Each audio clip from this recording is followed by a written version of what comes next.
I'm here in Longview, Texas. Welcome to Longview Game Day. I'm Chuck Zach along with Keaton Daniels, and we are finally back home. Yes, indeed. It feels like it's been forever since we've been here, but I'm happy to be back home. It's not forever, but it was 301 days to the day. November the 11th, last time the Lobos were at home, by-district win over Crosby. It's been a long time since then, and we are ready tonight. It's homecoming here at Longview. The Tyler Legacy Red Raiders are in town. 64th meeting overall between the two programs.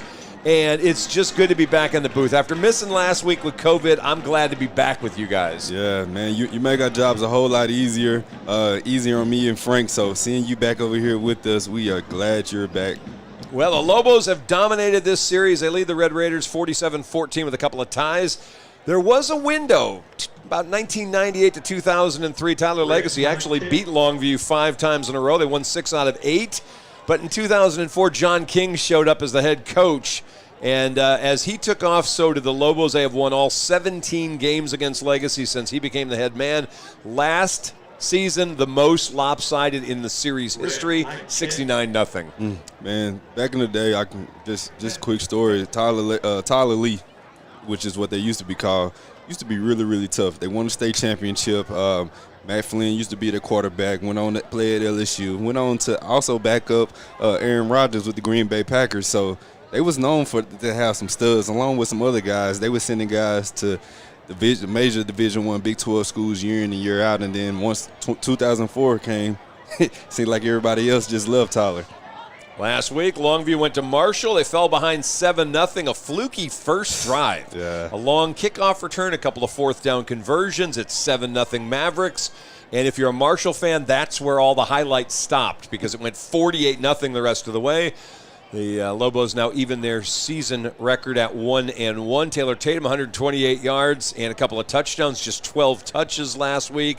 Lobo defense held Marshall to 137 yards on the evening, and it was just a dominating performance. For Tyler Legacy, it was rivalry week for them. They took on Tyler High, lost to the Lions 28-14. They are 0-2 now on the season.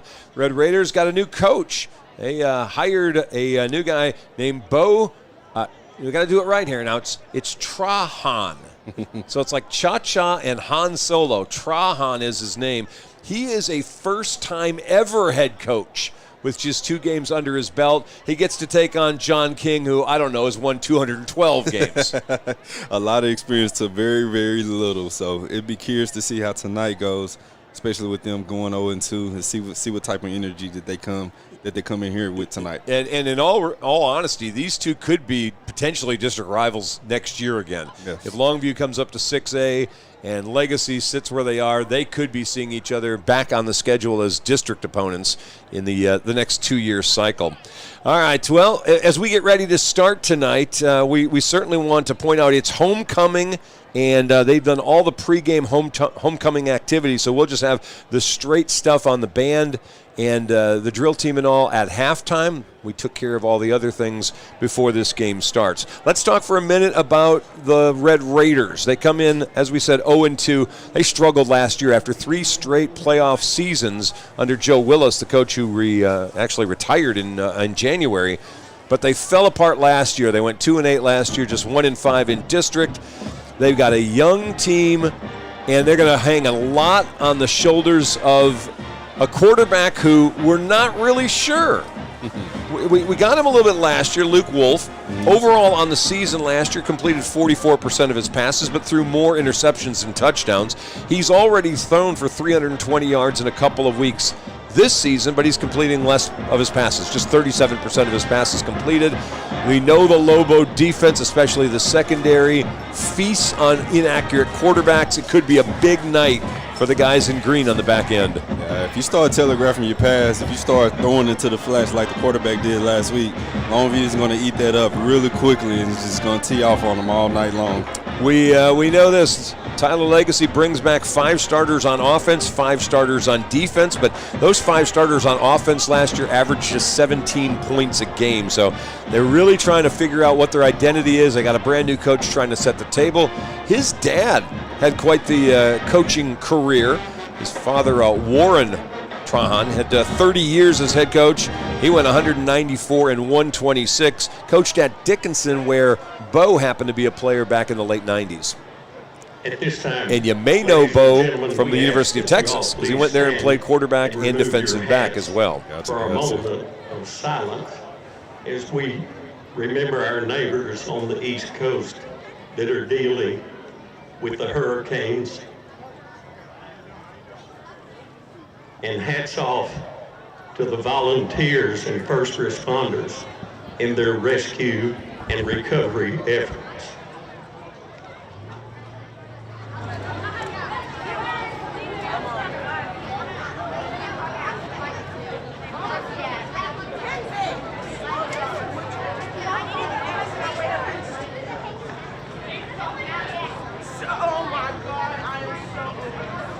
Thank you.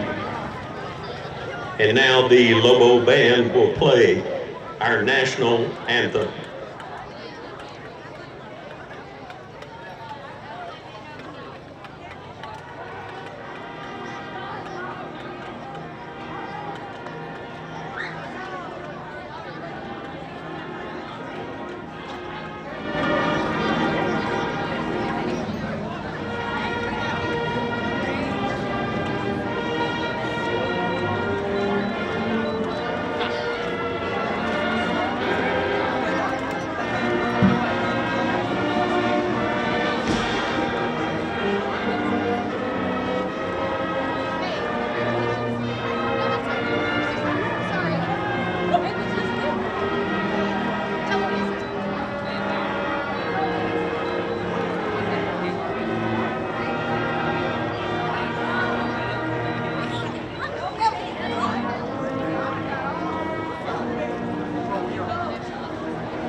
Tonight's members of the Longview High School JROTC Color Guard are Cadet First Lieutenant Seth Stroman, Cadet Command Sergeant Jose Santa Cruz, Cadet First Lieutenant Alan Trujillo, Cadet First Lieutenant Jeremiah Gutierrez, and marching with the colors tonight is Lobo Battalion Commander, Cadet Lieutenant Colonel Rebecca Resendez. All right, we have the captains out in the middle of the field, Lobos Raiders, getting ready to decide who's going to get the football to start things here tonight. We've got 93 degrees, about 101 degree heat index. Sun's about to be out of the picture completely, and this will start cooling down pretty dramatically tonight. I say dramatically, probably down to mid-80s by the time we're done with this game tonight. But it's a lot better than 101 down on the field. Yeah, that's true. Once you get the juices flowing, you do not feel it get cool at all.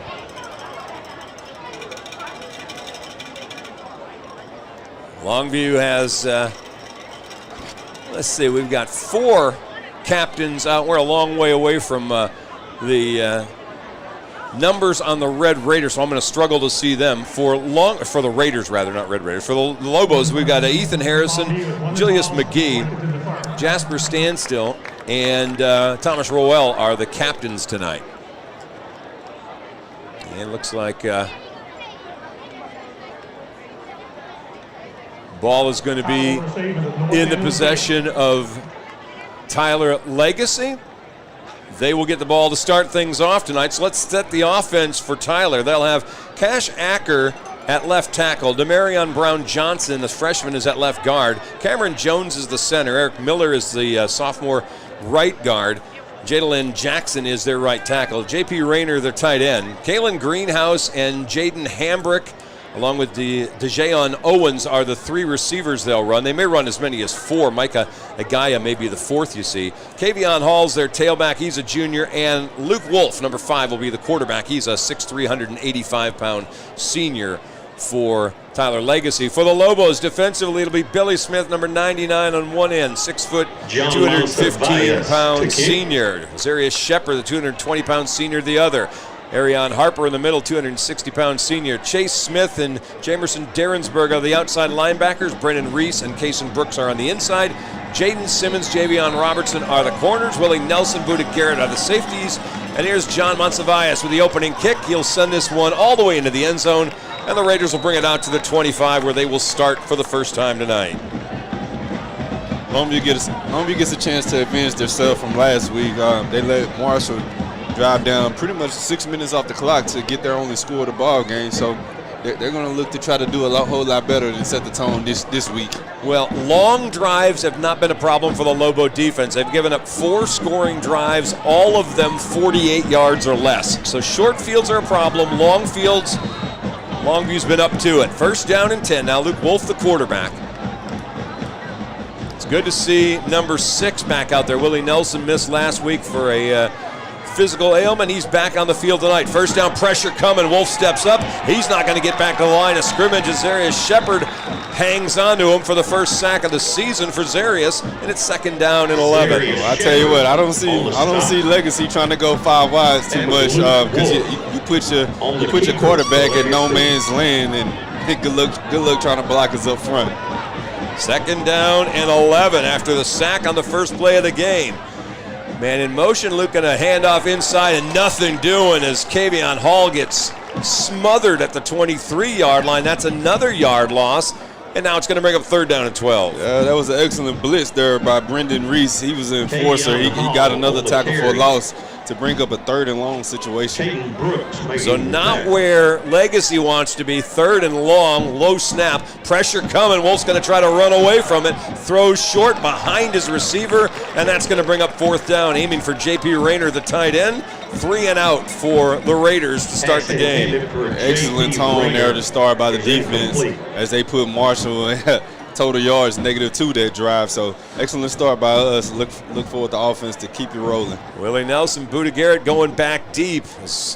Tyler Legacy will aim to punt from inside their 10-yard line. Punt returners back around the 50 for the Lobos. 3 and out. Here's the snap on the way. The kick is short. Hits at about the 47-yard line. Takes a Raider bounce out of bounds to the Longview side of the field at the 44-yard line. So Longview will take over on offense with 10:56 left to play in this first quarter. Scoreless ball game.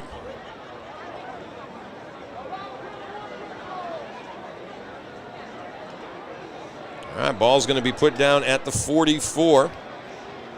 And here's the offense for Longview. Fernando Longoria and Caleb Reinhardt are the tackles.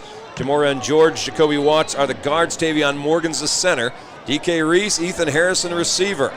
Cedric Mitchell, tight end. Taylor Tatum, tailback, but not on first down. It's Buster Mumphrey gets the first down carry. He goes to near the 50-yard line for a gain of 6. It'll be second and 4. Yeah, Buster was looking good last week, and he's running with a lot of confidence to start tonight here, as he wasn't going to allow that first tackler to get him down, as it took two guys to get him down after a good gain of 5 yards.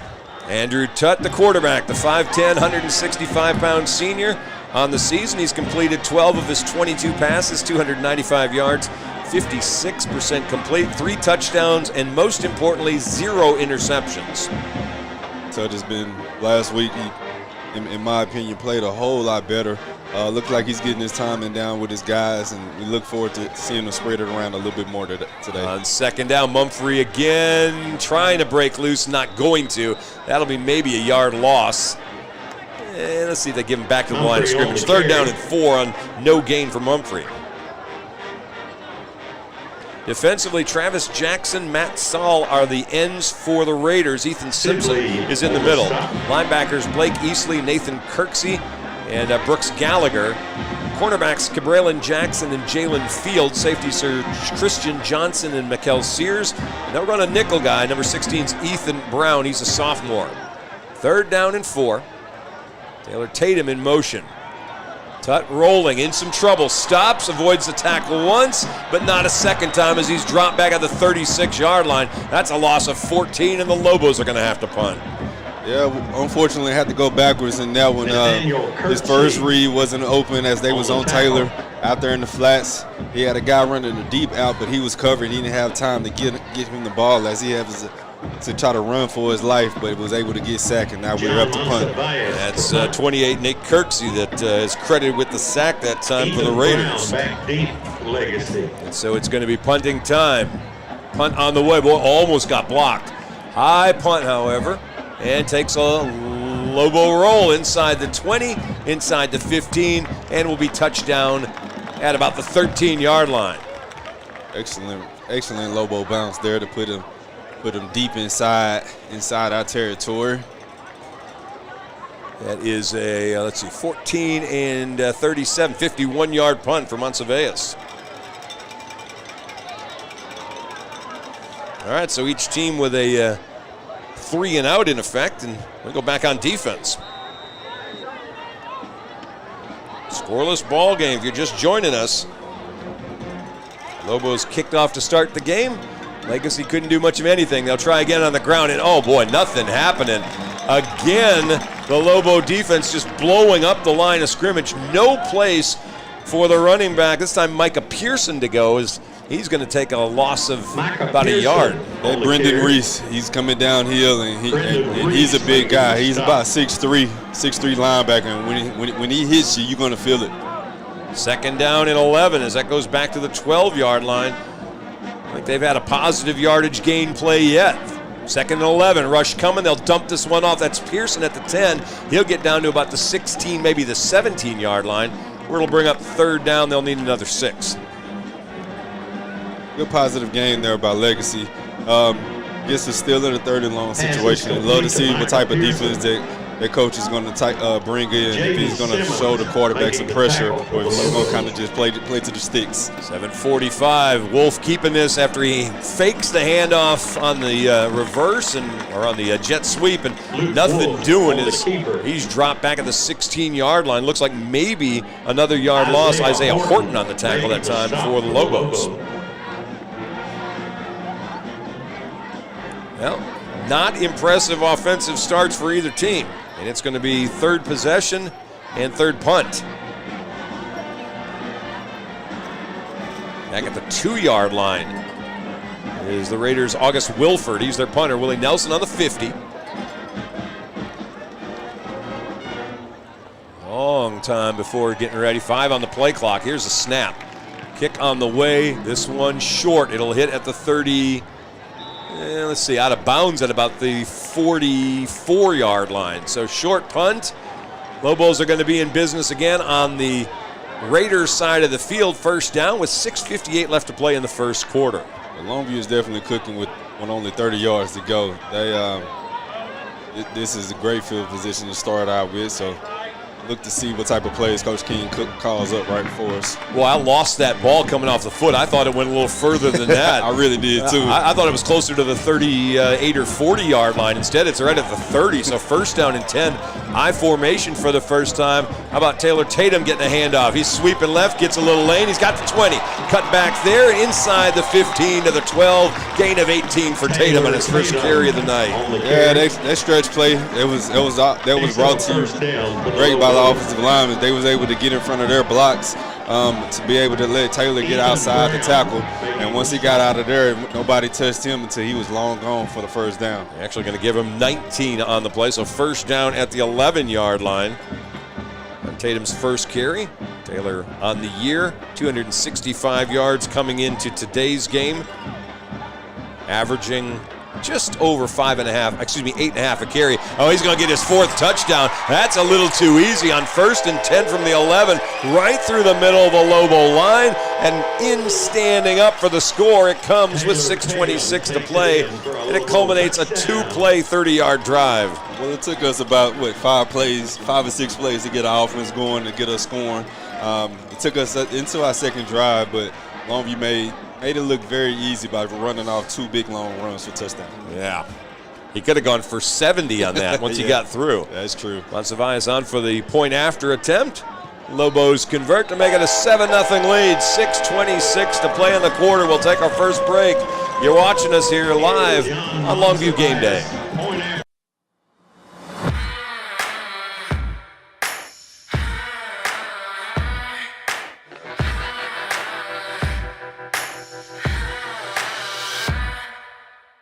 And now at OR, we want to buy your used vehicle and we'll give you guaranteed top dollar for yours. And if you prefer to trade, even better, with massive savings on every new vehicle at OR Cadillac GMC in Longview. In life, some things just go together, like a burger and fries. And home and auto insurance from State Farm. Combine and save. Talk to State Farm agent Charlene Ingram today.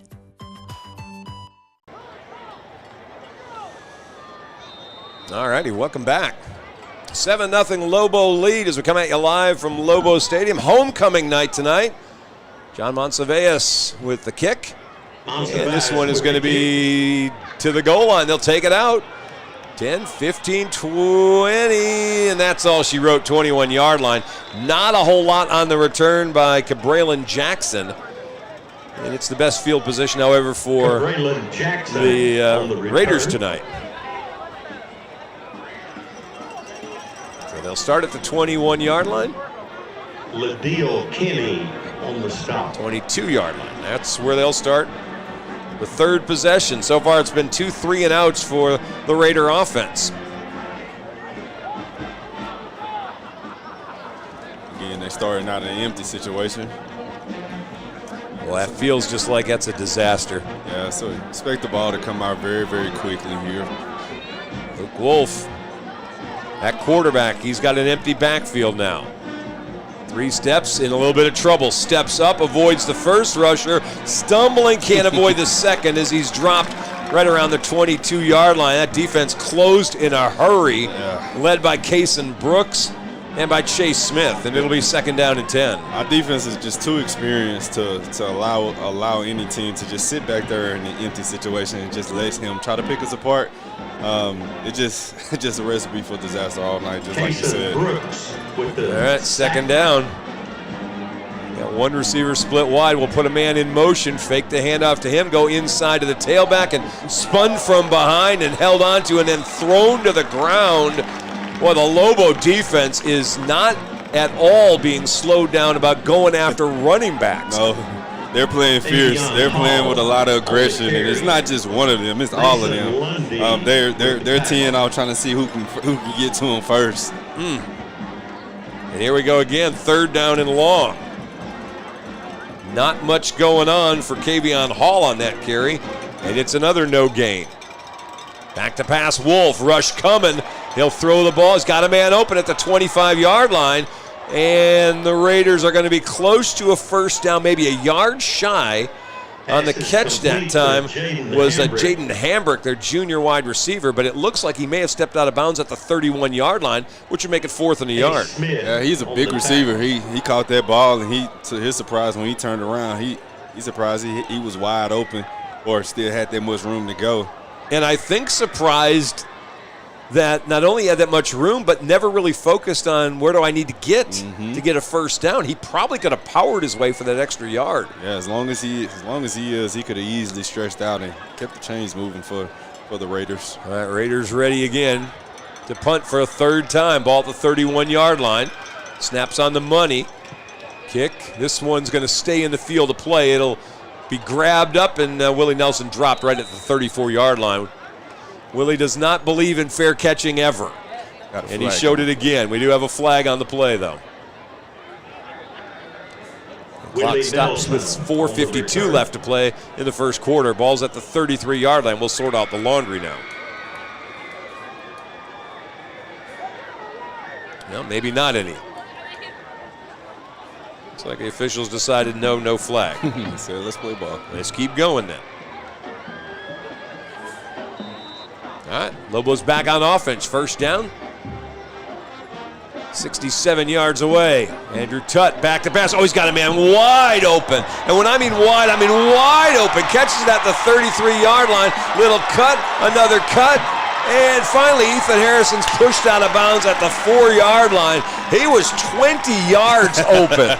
The only thing bad about that play is Ethan had to wait just a little bit to get the ball. Otherwise, that was a touchdown all day long. Look on the replay. If that ball's out in front, there's no way they catch him. Yeah. Hustling back into the play to save a touchdown for the Raiders is Matthew Ross, the cornerback. But it is a 63-yard pitch and catch. Excellent play call there. Play action as they was read and run all the way. Harrison, who had a pretty good game last week against Marshall, continues with that kind of production. First down, 4-yard line. How about Taylor Tatum? Touchdown number 2. He spins in from 4 yards away, and the Lobos have a 13-0 lead with 4:37 to play in the quarter. Their second straight 2-play touchdown drive.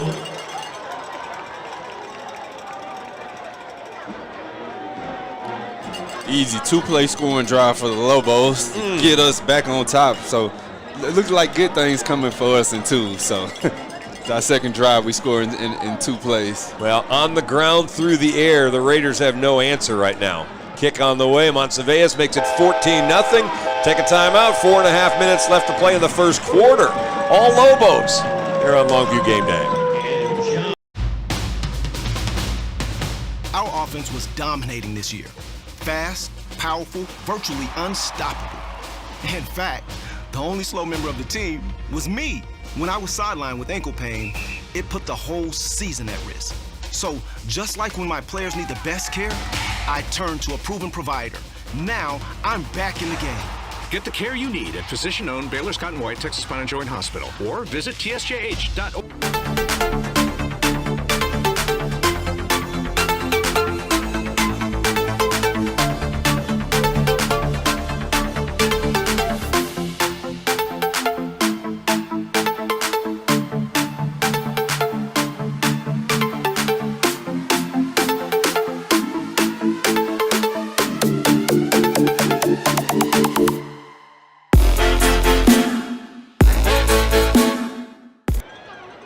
Here's the kick as Monteveas bangs this one into the end zone. It'll come back out to the 25-yard line. Lobos have in their, 3 drives, they've got 89 yards worth of offense and 2 scores.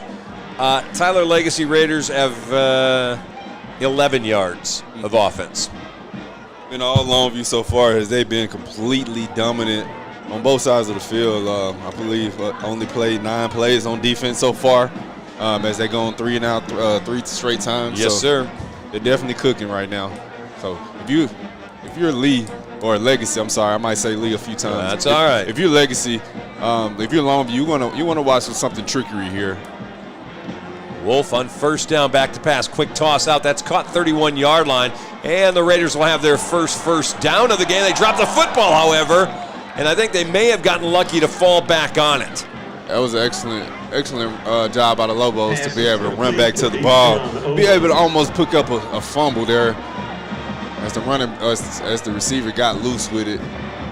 Well, it's going to be a first down out at the 40-yard line. It's the Jayan Owens with the catch.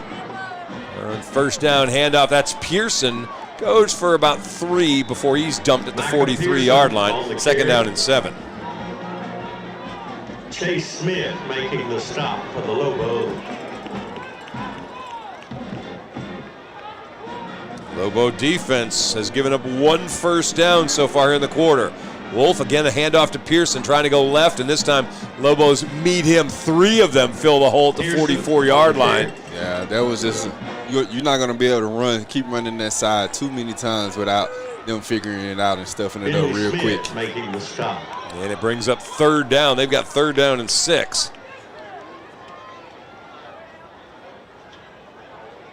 Trying to figure out, do I have a 6-yard play on my wrist anywhere? As Wolf looks to the sideline, then back to the field. He's back to pass. Rush coming on him again, and he barely gets rid of that. Again, man open at about the 50-yard line, and that'll be Owens that steps out of bounds on the Longview side of the field at the 47-yard line. 1st down Raiders. Well, that's the second time the quarterback has scrambled, and once he scrambled and looked right, second time he's found somebody over in the flats. So you got to look to cover that guy or look to cover that area next time. Couple of 1st downs, this time on the handoff to Owens and hanging on by the jersey. Couldn't quite hold on to get him down, but held on long enough to get some help. I think that was Willie holding on to him, and it'll be a 2nd down after a gain of about 2. So far, this has been his drive so far. The Dalen Owens show. He's been carrying his team so far. Actually, Chris Wilder on the tackle that time. 2nd down and 8. Wolf back to pass. Double clutches, throws left side, a little bit behind the intended target. Jaden Simmons over there on the coverage, and it's 3rd down.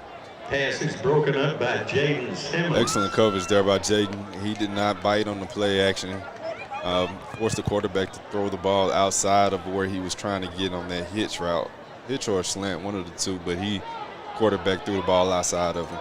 All right, 3rd down and about 7 from the 43-yard line. Wolf faking the handoff. Pressure up the middle. He's got a flush to his left. Tosses. There's a man back that way. Caught by the Raiders and down to about the 5-yard line. And trying to figure out who's got the catch that time. That may be 6. I think that is. Oh, it's 0. Kalen Greenhouse on the reception. So it'll be 1st and goal for the Raiders at the Lobo 5-yard line. Unfortunately, it looked like Simmons just kind of sat on that route. Let the receiver get by him once he saw the quarterback start scrambling to his left. So 1st down and goal for Tyler Legacy. And off Pearson to the 2-yard line. 2nd down and goal. Pearson on the carry.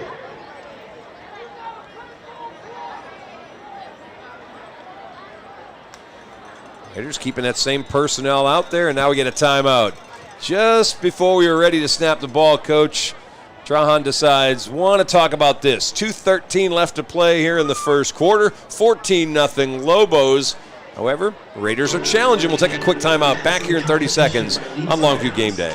I am Emily Kidwell-Ramey, owner of SIG Ramey Insurance. Thank you for voting me Best of East Texas 3 years in a row for Insurance Agent. I am an independent agent. I shop the market for you. I specialize in home, commercial, auto, and life. Insurance is foreign to most people. You have to have an agent that is going to look out for your best interests in the coverages that you may not know that you need. If you do not have an insurance agent that is working for you, I would love for you to contact us. We're located on Judson Road. Just look for the green door or call me at 903-235-5658. All righty, we are back. 2:13 to play in the 1st quarter. Chuck, Zach, Keaton Daniels coming at you live from Lobo Stadium. Homecoming night. Right now, the Lobos defense trying to keep the Raiders out of the end zone. 2nd down and goal from about the 2. And we're going inside. Nothing doing there. It'll be 3rd down and goal. Boy, that middle of the defense not letting Pearson get anything. Not at all. Coach Barry, the defensive coordinator, just sent an all-out blitz there. And I think Buda Garrett was one of the first ones in on the tackle. He was. Came up from that. He had a great game last week against Marshall. Yeah, big hit early in the 2nd quarter that we actually showed on our news feed a couple of times. 3rd down. Raiders on the far side of the field away from our booth. Play clock, still got 9 seconds on it as Wolf gets the play from the sideline. Send a man in motion, hand it to him. He's not going to get there. There is Shepard. Boy, he closed in a hurry. Excellent job there by Mr. Shepard. Stayed at home, didn't let didn't let the speedster get outside of him, as he was actually looked like Buddha that was there too as well. It was 4th down. Looks like the Raiders are going to have to make a decision. They're going to try to get points here. Combined for the tackle. Owens, by the way, was the ball carrier. He got nothing. So with a 4th down and goal, field goal attempt for the Raiders. August Williford will attempt the field goal. Kick on the way, almost got it. He misses the kick, however. Hey, the defense bends, but dope break. Boy, oh boy. Now there's a flag down at the 3 or 4 yard line. We may not be done with this play yet. Yep, it's offsides on Longview. So Legacy's going to get another shot at it. August Wilford, the kicker, who's also the punter, missed that, but it looks like he's going to get another crack at it. Yeah, you inside the 5 yard line, it goes half the distance. So from the 3 to about the 1.5 yard line. And, of course, with them missing the field goal, he's going to definitely get another shot at it. Well, he may not. They may go for it here. Yeah. And I would have think being this close, being with your backs against the wall, this would be a 4-down territory situation anyway. I was quite surprised that he was going for the kick. Well, that looks like his quarterback coming out. So on 4th down and goal, they decide, all right, the kicker didn't give me any confidence. Let's see if we can get the offense in the end zone. They've got Kavion Hall in the backfield. Luke Wolf, the quarterback, will keep it himself, and he is going to get in. Well, we saw that in the very first game. We saw that a little bit last week against Marshall. Giving teams extra chances, they tend to cash them in. Yeah. They did today. And they took a page from McKinney North's playbook, just kind of running with the quarterback, because sometimes we don't tee off or look for him to run it, especially being that this quarterback is not a running threat. So Wolf goes in from 2 yards away. And for the first time in a game and almost a quarter, the Raiders score on the Lobos. Point after is good to make it 14-7. 44 seconds to play in the first quarter. We'll take a break. We're coming right back to game day.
Scoring drive for Tyler Legacy as they kick the ball off. They went 10 plays, 73 yards for the score. That ball goes out of bounds, and we'll get a flag with it.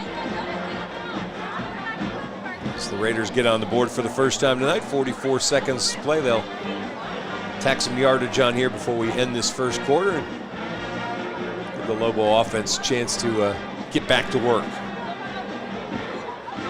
Impressive drive. Let's give the Raiders a little credit where credit's due. They found guys open on the edges. They had struggles in the middle of the field, but they're finding guys open on the edges, and they made it pay off for them this last drive. They definitely answered the call. They ran a lot of play action that time on that drive, and that seemed to work for them.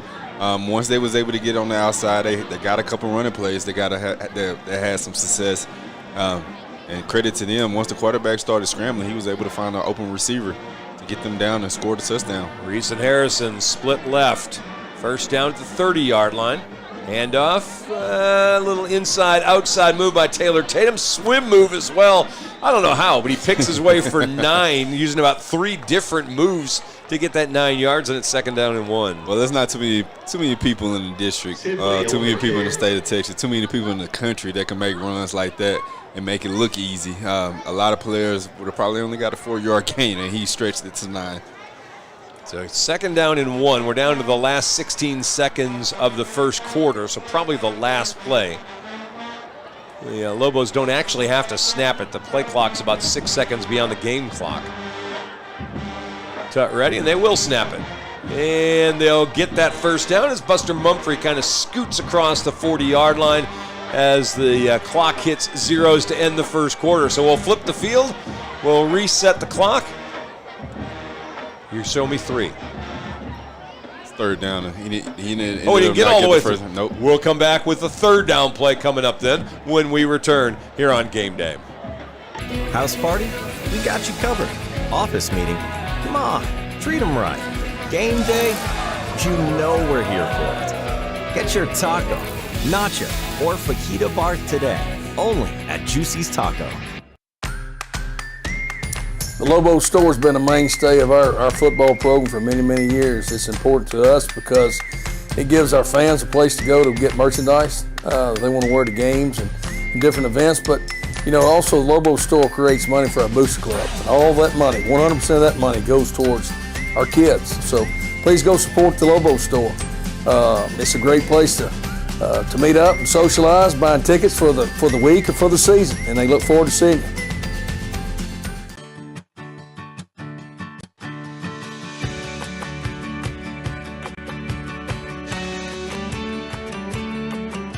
In Longview, see your good neighbor State Farm agent Charlene Ingram for your insurance and financial needs.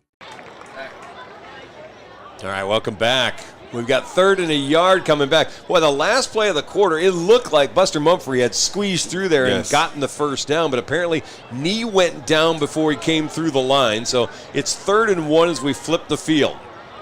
You start quarter number 2, 14-7, Longview with the lead. Taylor, the only guy back there, and he dropped the ball, and then he's dropped back at the 30-yard line. So what went from a 9-yard first down play goes all the way back to being a 4th down and 10 on the stop. After the bobbled ball on the Wildcat. They'll mark it actually back at the 33-yard line, so 4th down and 7. So for the first time in about 6 quarters, Longview comes out here and punt the ball. Monsivius on to kick. Legacy's got their return man back around the 34-yard line. Snaps on the way. Here comes the kick. This is a pretty good one. Goes end over end, hits at the 35, and takes a great Lobo bounce inside the 15 and will roll inside the 10 to about the 9-yard line. Wow. 58-yard punt for John Monsivius. And that was a beauty right off of his foot. You just knew it was going to take a bounce. He was averaging 30 yards a kick coming into the game today. And he just helped the average as they marked the ball down at the 9-yard line.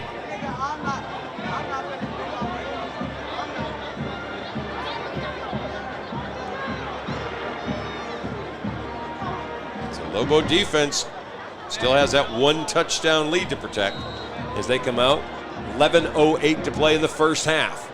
Next week, we're back home as well, starting district play with Lufkin coming in.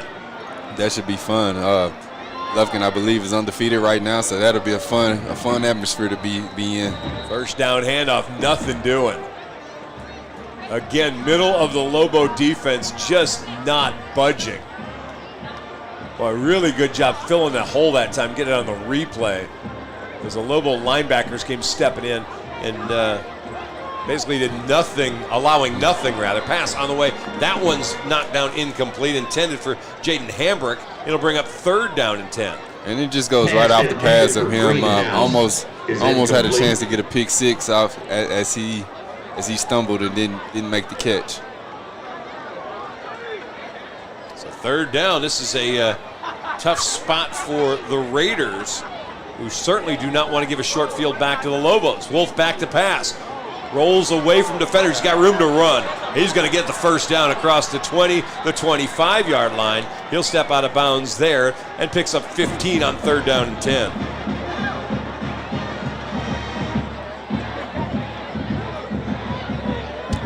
Pretty important play for Tyler Legacy. Yeah, once he started scrambling, he showed in the first quarter. eyes wasn't on him that time as they started looking at the receiver, and he was able to run for daylight to get that first down that time. Another handoff to Kavion Hall, good for about 4 to the 29-yard line. 2nd down and 6.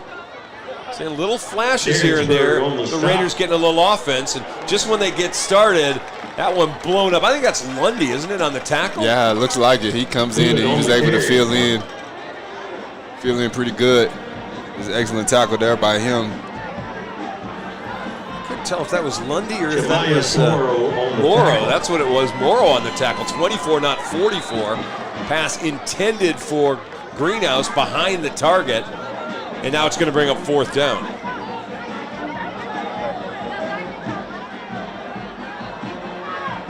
So they give up 1 first down and not much else. 4th down and 4 coming up now.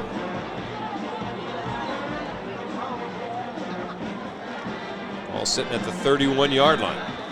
Excellent stop there by the Lobos there to kind of answer from that last drive on getting them off the field. They gave up a first down, but they was able to settle down and not let them convert this time on 3rd down to force this punt. Willie Nelson at the 35-yard line. Lobos getting another defender on the field. Please put 40 on play second clock. Apparently we have a clock issue, so they'll reset the play clock. Game clock sitting at 9:55 here in the half. 14-7 Lobos. Taking their sweet time here. Williford is the punter. He's standing back at the 15-yard line.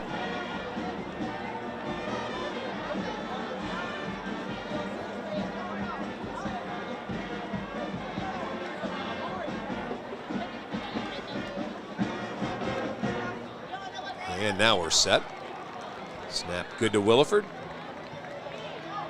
And the punt may be one of his better ones tonight. Willie off his chest, has to scoop it up, and he's dropped at the 34-yard line. He's lucky to hang on to that after it muffed off his chest. And that's 2 of them now he's mishandled tonight. Lobos will start at the 33-yard line, leading 14-7 with 9:45 to play in the first half. And I tell you, Chuck, man, he had room too that time. There was not a defender close to him, within at least 5 to 7 yards of him. So he was going to be able to make something of that play. And may have looked up and seen that. Yeah. That may have been the thing. You get the big eyes of, I've got a chance to make something happen here. And take an eye off the ball for just a second, getting ready to make that first move on the defender. And instead you don't secure the ball. So 1st down 10, 31-yard line.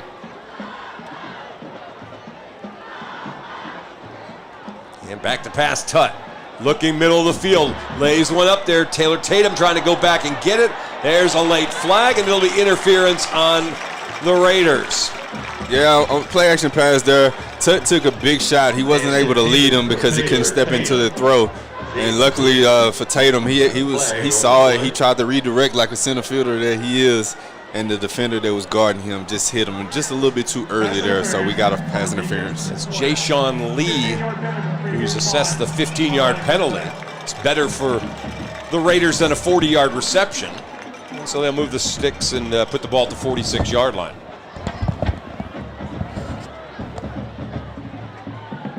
First down and 10, Lobos at the 46.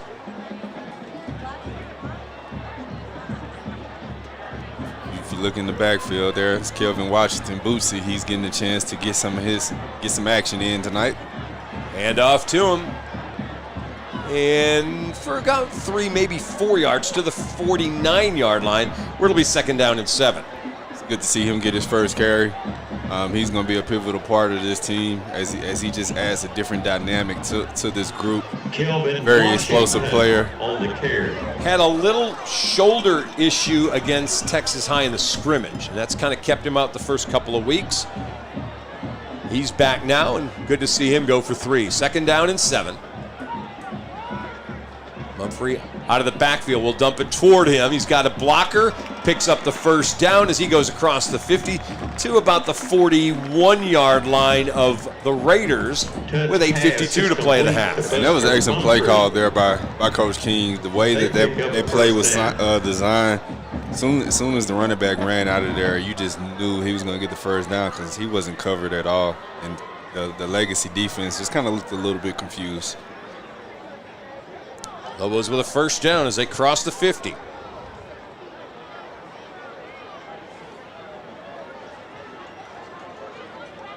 Tut, handoff to Buster Mumphrey to the 35 and powers his way forward. Boy, move the pile to the 30-yard line. Goes for 11 and a first down. Excellent tough run there by Mumphrey. As he's starting to get his confidence going and he's keeping his feet moving as he's checking out there after that 11-yard gain by him.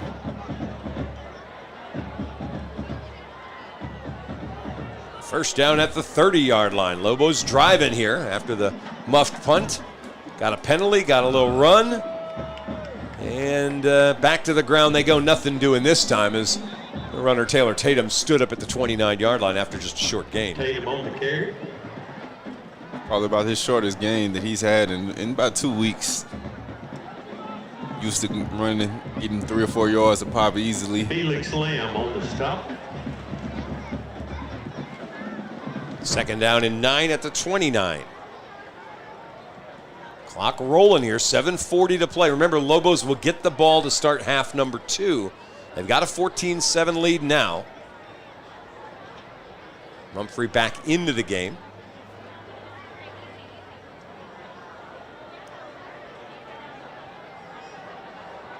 Second down and 9. Hand off Mumphrey again up the middle. Lobos have found something they like right up the middle. They are going behind Morgan, Watson, George up the middle of that line, and they have found something that is giving them some confidence. That's the place to go to get some yardage right now. So another first down, this one down to the 19-yard line. Back-to-back carries. Buster Mumphrey production after the Taylor Tatum 1-yard gain in the middle of that.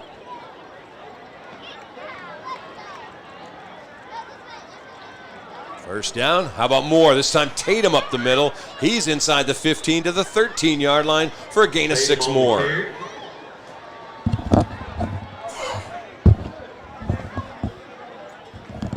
And we'll have second down coming up now for Longview. Gallagher making the tackle. Ball sitting at the 12-yard line. Longview has been in control this whole drive as they've been able to kind of settle down, just kind of get back to doing what they've been doing what works for them, and just controlling it up front with the big old lineman. Yeah, we're going up the middle right now. They are confident there as they keep going. Right back to it again. Taylor Tatum trying to run through the one last defender. His hat comes off at the end of that, but he was backpedaling his way inside the 5-yard line down to about the 3, where it'll be first down and goal. And they are gashing the Raiders right now. Straight up the middle, cutting right through it like a big juicy steak. First down and goal coming up. Ball sitting at the 4. This drive has been impressive once it got rolling. Tatum's got to come out for the one play. Boosie with the handoff. Yeah, he makes a nice little shift. Right as he got to the hole, he makes a sidestep left and gets into the end zone. His first score of the season, and what a great move at the goal line. Right there, he reappears and cuts through the line to score and makes it a 20-7 Lobo lead. Hey, I'm happy for that young man. He wasn't going to be denied. He was looking and looking, and he was trying to find an open seam, and once he found it, he wasn't going to be stopped in that close to the goal line. Well, that's a pretty drive for Longview. 8 plays, 69 yards. Point after Monsivais is good, 21-7, 5:39 left to play in the first half. Lobos back up by a couple of scores. We'll take a break. We're coming back. Here on Longview Game Day.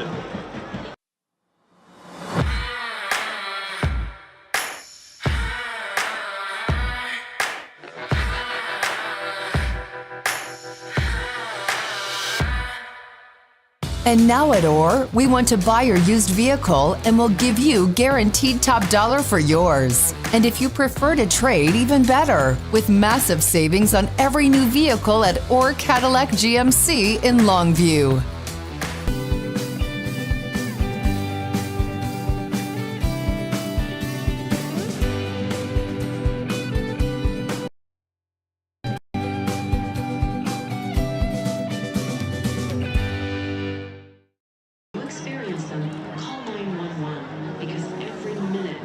All righty, welcome back. 5:39 to play in the half. Lobos exerting their will, if you will, against the Tyler Legacy Raiders to make it a 21-7 lead.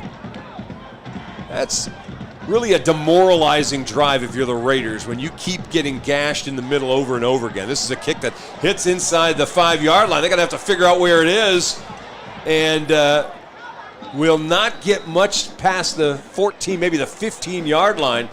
You're kind of waiting on that to see if it's going to come all the way back out to the return man, and I think he just kind of misjudged where this thing was going. Yeah, it'll be the 15-yard line. And for him to get to the 15-yard line was pretty impressive because he was making the Lobos miss to be able to get that far. All right, so first down and 10. Raiders with 5:33 to play in the half. Luke Wolf at quarterback. First down, going to throw. Toss one out to the flat. That one caught and moved up to about the 20-yard line. On the play that time, I believe that's Hambrick. Pass is complete to Hambrick. Jaden Hambrick with his second catch. And it's going to bring up second down and 5. They would get something on the outside as they run the same play there, and that was snuffed out. Not happening the second time. Run 2 times in a row. Nope, it's not going to be good there for you Legacy Raiders. Yeah, so third down coming up now. Well, they're in danger right now. This could easily turn into a runaway. Yeah. There's 5 minutes and 12 seconds left to play in the half. They've got a third down and 5. Oh. Face mask call. Yeah. That was big for them because that puts them at a first down. They tacked on the 5 yards at the end of that. Was going to be third down and maybe 12 men on the field. Third down and 5 instead becomes a first down. Wolf with the handoff. Micah Parsons for 2, second down and 8.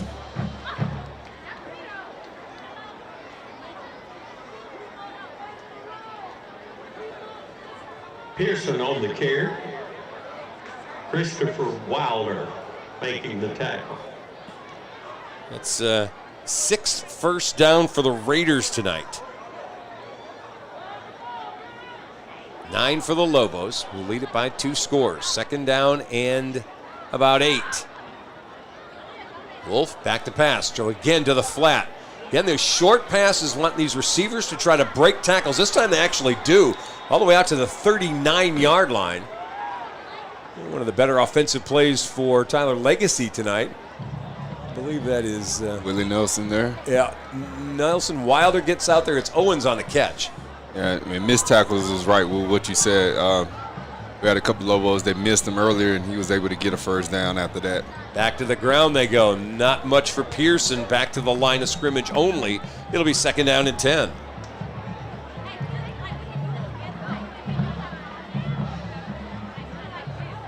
Clock rolling. 4 minutes left to play in the half. A little defensive substitution. As hustling off the field for Longview looked like Isaiah Horton. Again, back to that same play again. Toss out in the flat. Lobos tackle better this time. And it's going to bring up third down, about 7. Yeah, they keep running their play, and they keep running over there to their bench. So be careful. Be in lieu of a double or of a fake screen and send the inside receiver, the slot receiver, on the fly route. All sitting just outside the 41-yard line. Third down, 7. Lots of short passes, not much yardage. And Lobos having a personnel issue. Initially, they wanted Brendan Reese off the field. Apparently, Reese started to come and went, no, we want Wilder instead. So Reese hustles back in. Chris comes out. Now third down and 7. Wolf going to keep this one himself. Oh, boy. He started to get away and then ran out of real estate. Zarius Shepard again, the first man to hit him, and it's going to be fourth down. Excellent first half by Mr. Shepard there. He was able to stop him, and once he had stopped him initially, Reese was able to come and make sure he goes down for good. You know, the PA guy's saying sack on that play, and I wonder, it didn't really look like that looked like quarterback delay draw. Like, I'm going to run for this.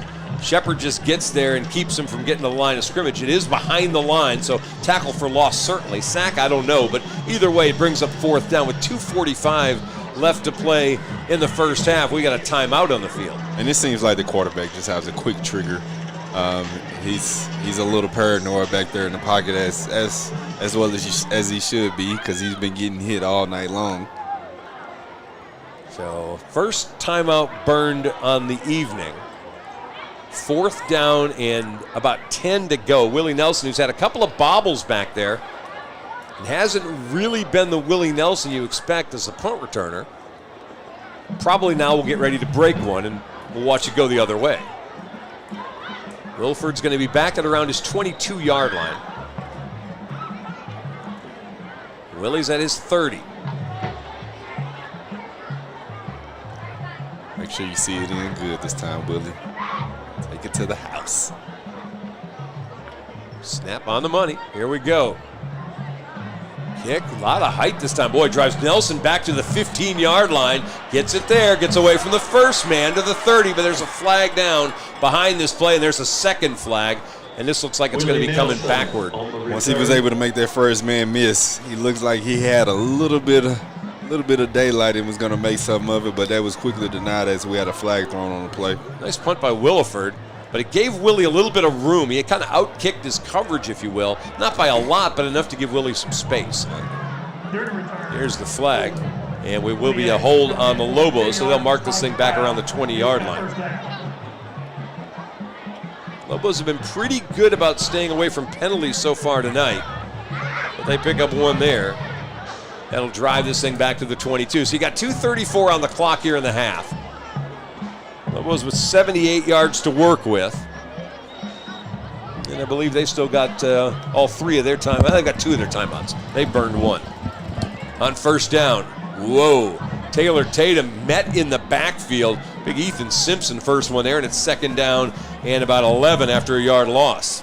I believe Coach King is probably going to change up his philosophy that he wanted to go with this drive. He may kind of open it up a little bit after that first down, didn't get anything as we had to settle for a loss that time. You wonder if Tyler starts to play with the timeouts and see if they can't get one more possession out of this half. Yeah, probably after this play we'll get a better idea. Absolutely. Back to the ground. So much for opening things up, nothing doing. Going to be 3rd down and 10. Yard gain for Taylor. And Legacy not burning their time out here. They're going to keep it, see if they can get the stop, and probably use it to stop the clock before the punt, you would expect. 1:40 left to play. We seem to be content with just running the ball, too, as well. So much for opening things up, right? Yep. Not happening. Lobos run onto the field. Tennyson Tyreek, he's coming in. Lester Mumphrey coming out for Longview. Play clock's down to 15 as they break the huddle. Settling with a little 2 tight end set. 2 tight ends, 2 receivers, a little 11 personnel. 3rd down 10. Tut back to pass. It's got middle of the field, throws there, caught. DK Reese with the reception at the 40 and trying to bounce off people, gets slung forward to the 46-yard line. 1st down 20. And now we're cooking. Excellent route there. He ran a deep dig to be able to catch it and get a 1st down, get us right there at midfield with the clock right at 1 minute left. Looks like we're going to kind of go into a mayday situation. 24 yards on the pitch and catch. 1st down at the 46-yard line. 1 minute and counting.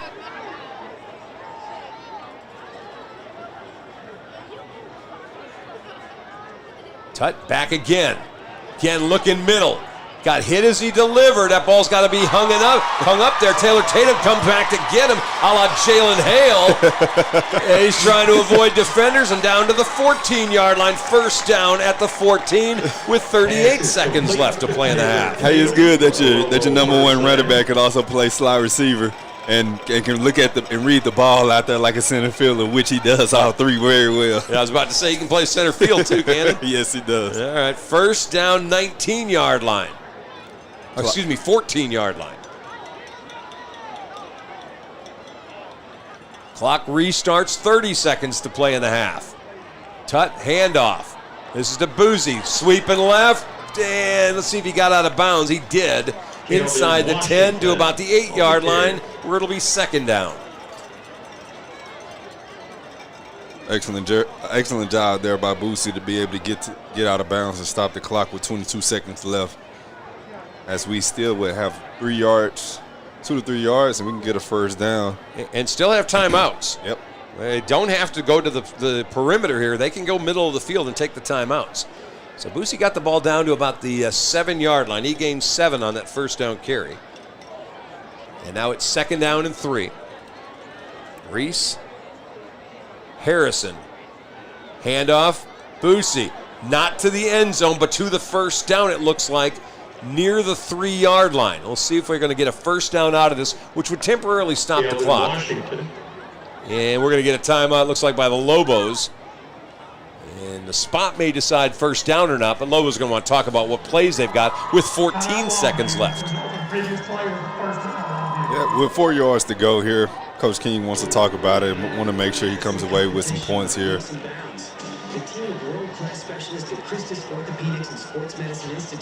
So this drive, which started with handoff up the middle, and it looked like maybe we were going to go to the locker room 21-7. They got explosive real quick after that. Yeah, right? now all of a sudden they're on the doorstep knocking to try to make this a 3-score lead at halftime.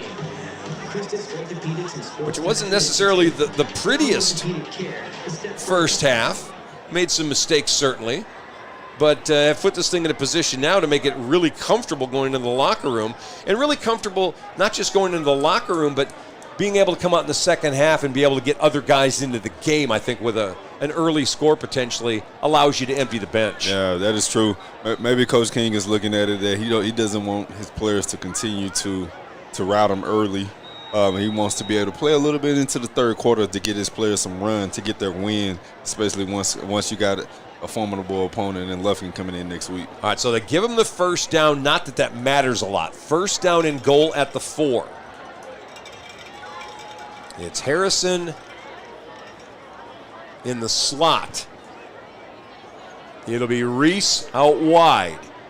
Tut back to pass. Quick toss. There it is. Touchdown, DK Reese. Well, they ran a little crossing route. Harrison from the inside out, Reese from the outside in, and DK was wide open about 3 yards into the end zone to make it 27-7. Yeah, DK Reese did not need any help from his slot teammate as he had that defender beat by a good 2 yards inside.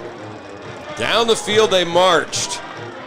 7 plays, 78 yards, took off a minute 49 and left all of 10 left on the clock. Kick on the way up and good, 28-7 Lobos. With 10 seconds to play in the first half, we'll take a break. We're coming back here on Longview Game Day. Our offense was dominating this year. Fast, powerful, virtually unstoppable. In fact, the only slow member of the team was me. When I was sidelined with ankle pain, it put the whole season at risk. So, just like when my players need the best care, I turned to a proven provider. Now, I'm back in the game. Get the care you need at physician-owned Baylor Scott & White Texas Spine and Joint Hospital or visit tsjh.org to find a specialist today.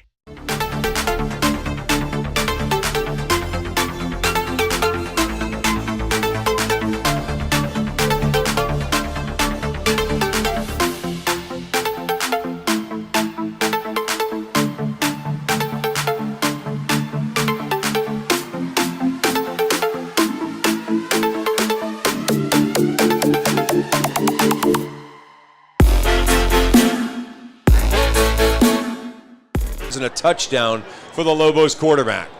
Kick down to the 1 yard line. They're going to bring it out. Yeah, got a little seam across the 25-30 down to the 31 yard line. It leaves 3.5 seconds on the clock. Longview. First half stats, 19 carries, 82 yards on the ground, 142 in the air. That's 224 yards of offense in half number 1. Tuts 5 for 5. Throwing the football. The Raiders, 7 first downs. They've got 18 carries for 29 rushing yards. 9 out of 13 passing the football for 97 yards. That's 126 yards of offense. They are 4 of 10 on third down attempts. So with a snap, 3.5 seconds left to play from the 30 yard line.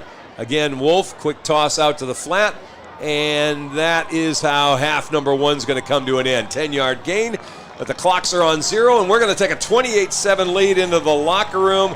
It's a happy half of homecoming football for the Lobos, who have pretty much been dominant without really looking that dominant, to be honest with you. Yeah, not picture-perfect football from us by a long stretch, but we've been effective. We've been able to execute. We've been able to get stops. We've been able to still play our brand of football and able to work with the mistakes that we've been making and not kick ourselves in the foot. All right, we've got bands getting ready to take the field. Raiders band getting ready. We will certainly have the big green marching machine following them here on homecoming. So we'll be quiet. We'll turn off the mics. We'll let you have the cameras and let you watch the halftime activities here on Longview Game Day. Wait to cheer them on.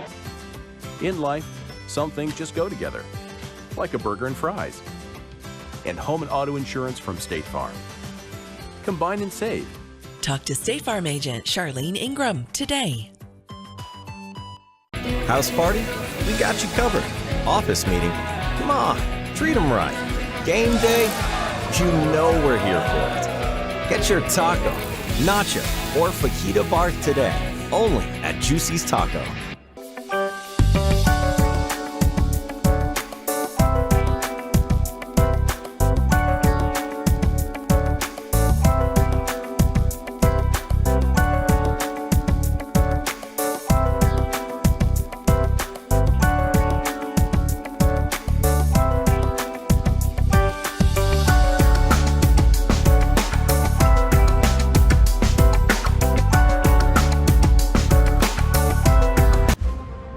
When I was a child, one of my favorite Bible stories was David and Goliath.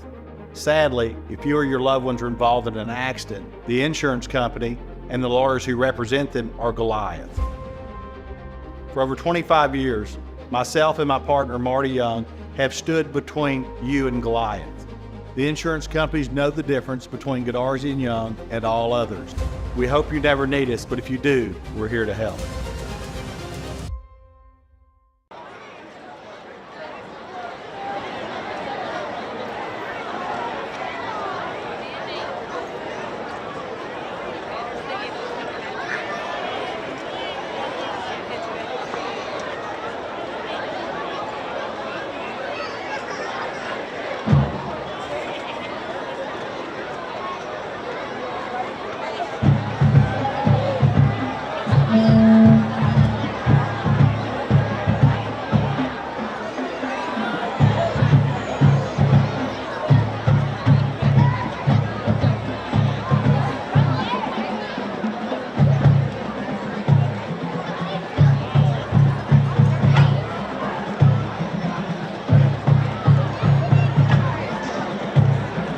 Ladies and gentlemen, join me in viewing a spectacular halftime show presented to you by Tyler Legacy High School.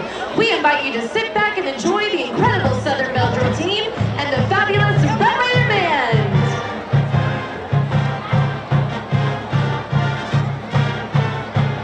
The officers are Captain Madeline Thompson, Officer Hunter Ransom, Officer Natalie Reyna, Officer Morgan Miller, and Officer Brianna Risher. The social officers are President Araya Aller, Vice President Skylar Schultz, Motivational Leaders Mackenzie Lee and LK Newberry, Party Planner is Reagan Jones, Chaplain Lexia Purvis, and Social Media Manager Kendra Hewlin.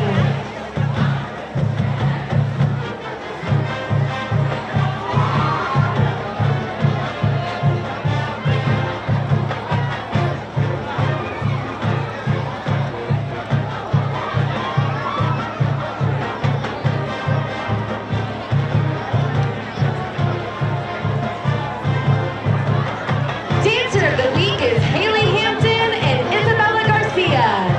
Spirit Girl of the Week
School District proudly present the Red Raider Marching Band.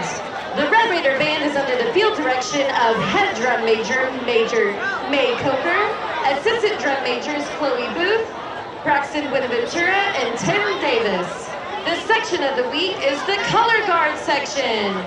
Marchers of the week are Jahar Yassin, Isaac Scott, Lydia Osteen, Kamora Jones, Sarah Johnson, Hayden Quarles, Tyler Parker, Jaden Neely, Justin White, Jayla Walker, Annan Coker, Matt Cedillo, Violet Ortiz, Garrett Sanders, Linton Curbo, Jimmy Kim, Cora Thomas, Abigail Franzen, Isabel Reyes, John Valadez, Joseph Osteen, Brandon Alexander, Brody Blackbird, and Jackson Willis. The Red Raider Marching Band will be performing a portion of their 2023 program, Eclipsed. Music by Evan Van Doren, drill design by Stuart Schulman, and percussion by Daryl Montgomery.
the season.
Ladies and gentlemen, excuse me for this announcement. We've just been told that we are under a lightning delay. We've got to get everyone, bands and everyone off the field at this time. We have got a 30-minute lightning delay starting right now. We need everyone to clear the field at this time.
Again, ladies and gentlemen, if you did not hear that first announcement, we are under a 30-minute lightning delay.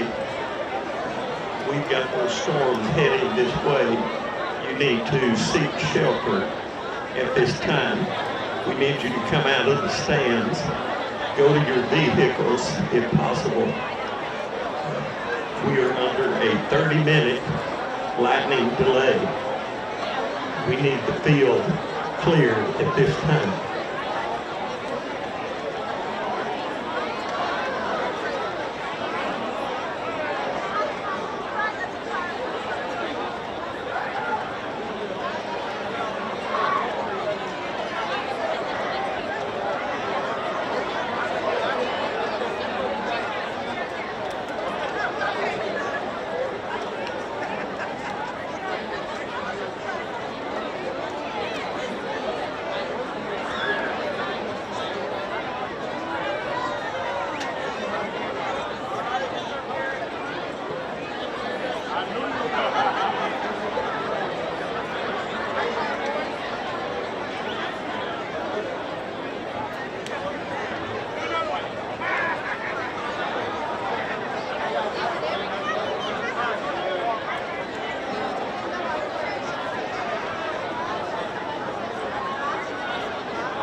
The turf room is being unlocked. The turf room behind the concession stand is being unlocked for temporary shelter for those of you that would be interested in coming inside until this lightning delay is over.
Alrighty, welcome to Rain Delay Central here at Longview Game Day. This is unfortunately a flashback to one of my worst nights as a Longview Game Day employee.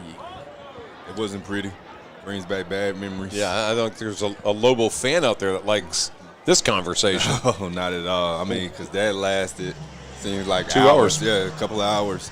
All of that for 3 plays that didn't go our way. So probably unfortunate circumstances at that time. Yeah, we're talking about state semifinal game. We're mentioning it because we're under a lightning delay. Yeah. We were about halfway through the bands performing, and Frank and I actually have been talking about there was lightning around us on 3 sides for probably the last 10 or 15 minutes of the first half of the game, but not close enough. It was in the distance. As the band started going, as Legacy's band was performing, it got a little bit closer. And so we got the announcement a few minutes ago. There's a front actually coming this way. Now, I've been watching my Weather Channel app, and it looks like what we're seeing is the lightning is actually a storm that's probably going on right now between Longview and Marshall. It's blowing past us real fast. Hallsville's probably right in the path of where this storm is right now. It doesn't look like we're going to get anything here. I don't think we're going to get any rain at all. I may be shocked and it may blow a little bit, or another little front may blow up in the middle of this, but it looks like it's just blowing by us. But the rules are within eyesight, or whatever the mileage is, 20 miles or whatever it is, when you're within that, and we are just seeing some pretty impressive flashes on the ground across the visitors' side of the stadium here at Lobo, that there is certainly lightning, and we're in a steel stadium. Right. There's steel seats here, kids with marching band equipment, other people who are employees, a lot of metal around us, and they're taking the precaution of everybody A, off the field, which you're seeing on your screen, and then B, everybody get out of the stands. Correct. And a lot of the people on the other side haven't moved. Correct. They're like, all right, well, you're telling us to go to your car, but we're not. We're staying here because we don't think this is blowing. These are the guys that pretty much sit in their home when a hurricane blows, guy. That is true. It's only a Category 3. We've lived through those before. That is true. That is true. So, but and every time that we see lightning, is it true that the clock resets? You hit 30 minutes all over again. Yeah, you started all over again. So it looks like just because we're in the vicinity, and every time, and since it, as you see, I don't know if you guys can see on the camera, it's doing it right now as we speak. So we got another 30 minutes to deal with this. So. It's unfortunate circumstances. Longview's up 28-7. Has looked pretty pretty good, pretty dominant throughout the first half. It looks like they're going to be delayed a lot more. You was Coach King. If you had to sit and wait another hour or so, how would you feel bringing your starters back out into this type of game when you've been sitting for a while? No. I agree. That's my simple answer. No. If I can avoid it, I'm not bringing any guys of significance back out. And that's not to mean any of the kids are insignificant. But where I'm looking at the gist of a full-on playoff kind of run season, I'm not risking guys in a 3-touchdown lead after they've been sitting for an extended period of time and now asking them to go back out and warm up a whole heck of a lot. It's different than the Alito game where everything was on the line and everybody's going to have to play, and they give you ample time to warm up. I said in the pregame, I would be shocked if we had to see any of these guys playing more than a series in the second half without any of this weather. Right. I still hold to that. I think a series on offense and a series on defense was the most I was expecting to see guys play in the second half anyway. I don't know that it changes a whole heck of a lot, except for if you're John King, you may say, I'm not even going to worry about that one series. Absolutely. If you want to, if this delay lasts longer than an hour, hour and a half, even 2 hours, I am done with my starters. I'm getting those guys away, trying to keep them safe. You don't want to run the risk of re-injury as you're getting ready to start the play of district next week. Now, for the Weather Channel folks, they're saying thunderstorm in the area, rain possible around 9:15. It's 8:55 right now, so we're in about a 20-minute window of when this storm is supposed to blow through us. If there's lightning in the middle of that, and let's just say it's 9:15, well, then we're really looking at about 9:45 before you get back to starting again, which would have been an hour since the band basically left the field. That I can't imagine it going much longer than that. Unless the storm just stops and sits for 20 minutes, it's blowing by pretty fast. Yeah, and looking at it, it doesn't look like a big threat. It doesn't look like there's anything that's here to stay, but hey, I'm not a meteorologist. Something can come and form real quick, and they can turn into a downpour. We do have a meteorologist here. Oh, we do. But he's down in the Lobo locker room right now. He's never missed. Yeah, Coach King. Coach King's never missed. He is definitely on it when it comes to the weather. We should have asked him at pregame. Because this wasn't in the forecast at all. There was no rain in the forecast. I looked at it before we did kickoff at 7:30 to kind of get, well, okay, what's our temperature? It was 93 degrees at the moment. Yeah. Heat index 101. I told you guys all that. Yeah. And there was no call for rain at all. And there probably won't be any rain. It's just a lightning delay. And my first run-in with Coach King, and I use the word run-in not in a negative way, was a camp we were doing live streaming with a bunch of kids, and we didn't know what to do with our cameras because the weather was imminent. And Coach King, this is the first day I'd met Coach King, he goes, 145, it stops, and you're good to go. And at 1:45, it's almost like the sea was parted. Yeah. And Coach King's behind me down here in the indoor, and he looks up at me and goes, "Told you so." Yeah. And that was that. Never missed since then. Yep. Well, we should get down there, and you got his phone number. Call him. How long till we're done with this, Coach? I cannot imagine what's coming out of the other end of that phone. And I guarantee if his phone rings, it's Frank in the middle of a halftime. No, he'll know what you're calling for. And I guarantee you their phone is not even on him right now. Their phone is stuck in their office. You don't think he's looking at the weather? You don't think he's scrolling through Twitter and Facebook? Shoot. Either way, 28-7 is the score. It has been I said right before we went to the locker room at halftime, it wasn't a terribly impressive half. Yeah. It didn't feel like. It didn't feel like, well, we had their foot on their throat from the get-go. They had a couple of drives. Mm-hmm. They backed us up on our heels a little bit. And I think after watching last week's performance against Marshall after the first drive, it was like nobody's going to do that. Yeah. If you're not a Lancaster, if you're not a Forney, you're not going to do this to the Lobos. Well, Legacy came out and did that a couple times. They found a little bit of something. Problem for Legacy feels like they only have those couple of somethings. Yeah. They have that little flat pass. They've got the quarterback, draw up them. They don't have a whole lot of options. And when you're the Lobos, as experienced as John Barry and his staff are, when you've seen this a couple times, you know the key that what's coming. It's not hard to make the adjustment. And I would think that those passes probably don't even exist in the second half. Yeah, and that's true. But one of the things that you see the difference between Legacy and Marshall did not run a spread type offense. They did have it in their system, but the quarterback He just couldn't throw the ball 10 yards down the field. He was only able to complete it in the flat. But Legacy, that's their base offense. It's spreading the ball out. So just getting it out there on the corners, getting a little play action, getting a little run here and there on the corners. That's seemed to work for them, and they've been able to make our defense bend a little bit. But credit to Coach Barry. He's kind of figured it out pretty quick. Yeah, I'm not worried about what I think they do. And while I felt like, well, the offense was when I went back and started pulling drive charts, so we went 3 and out on our first drive, and then we went 2 plays, 30-yard touchdown because of the short field. Mm-hmm. We had 2 plays, 67 yards because of the long pitch and catch to Harrison. We went 3 and out with a punt, and then we went 8 plays, 69 yards touchdowns, 7 plays, 78 yards touchdown. So 4 of the 5 drives in the middle, we went and scored. The last 2 felt pretty impressive, but the first 2 were short fields or 2 plays, and you're like, okay, well, is it we're that good or they're not that good right now? But I think the last 2 drives kind of convince us the Lobos pinned their ears back and just punched them over and over again up the middle. And for those of you that don't see what we see every week, Chuck, you're not going to like this, but I got to toot your horn here a little bit. Don't toot horns. The stats that he's spouting off, and he's not provided these by anyone. All of this stuff he's keeping track of while doing a wonderful job calling the game, and from personal experience doing this last week, Keaton, I don't ever want to do that again. No. You make this look way easier, way more fun than it actually is. I didn't even go back and watch it, Keaton. I don't want to know. And I'm gonna add to that.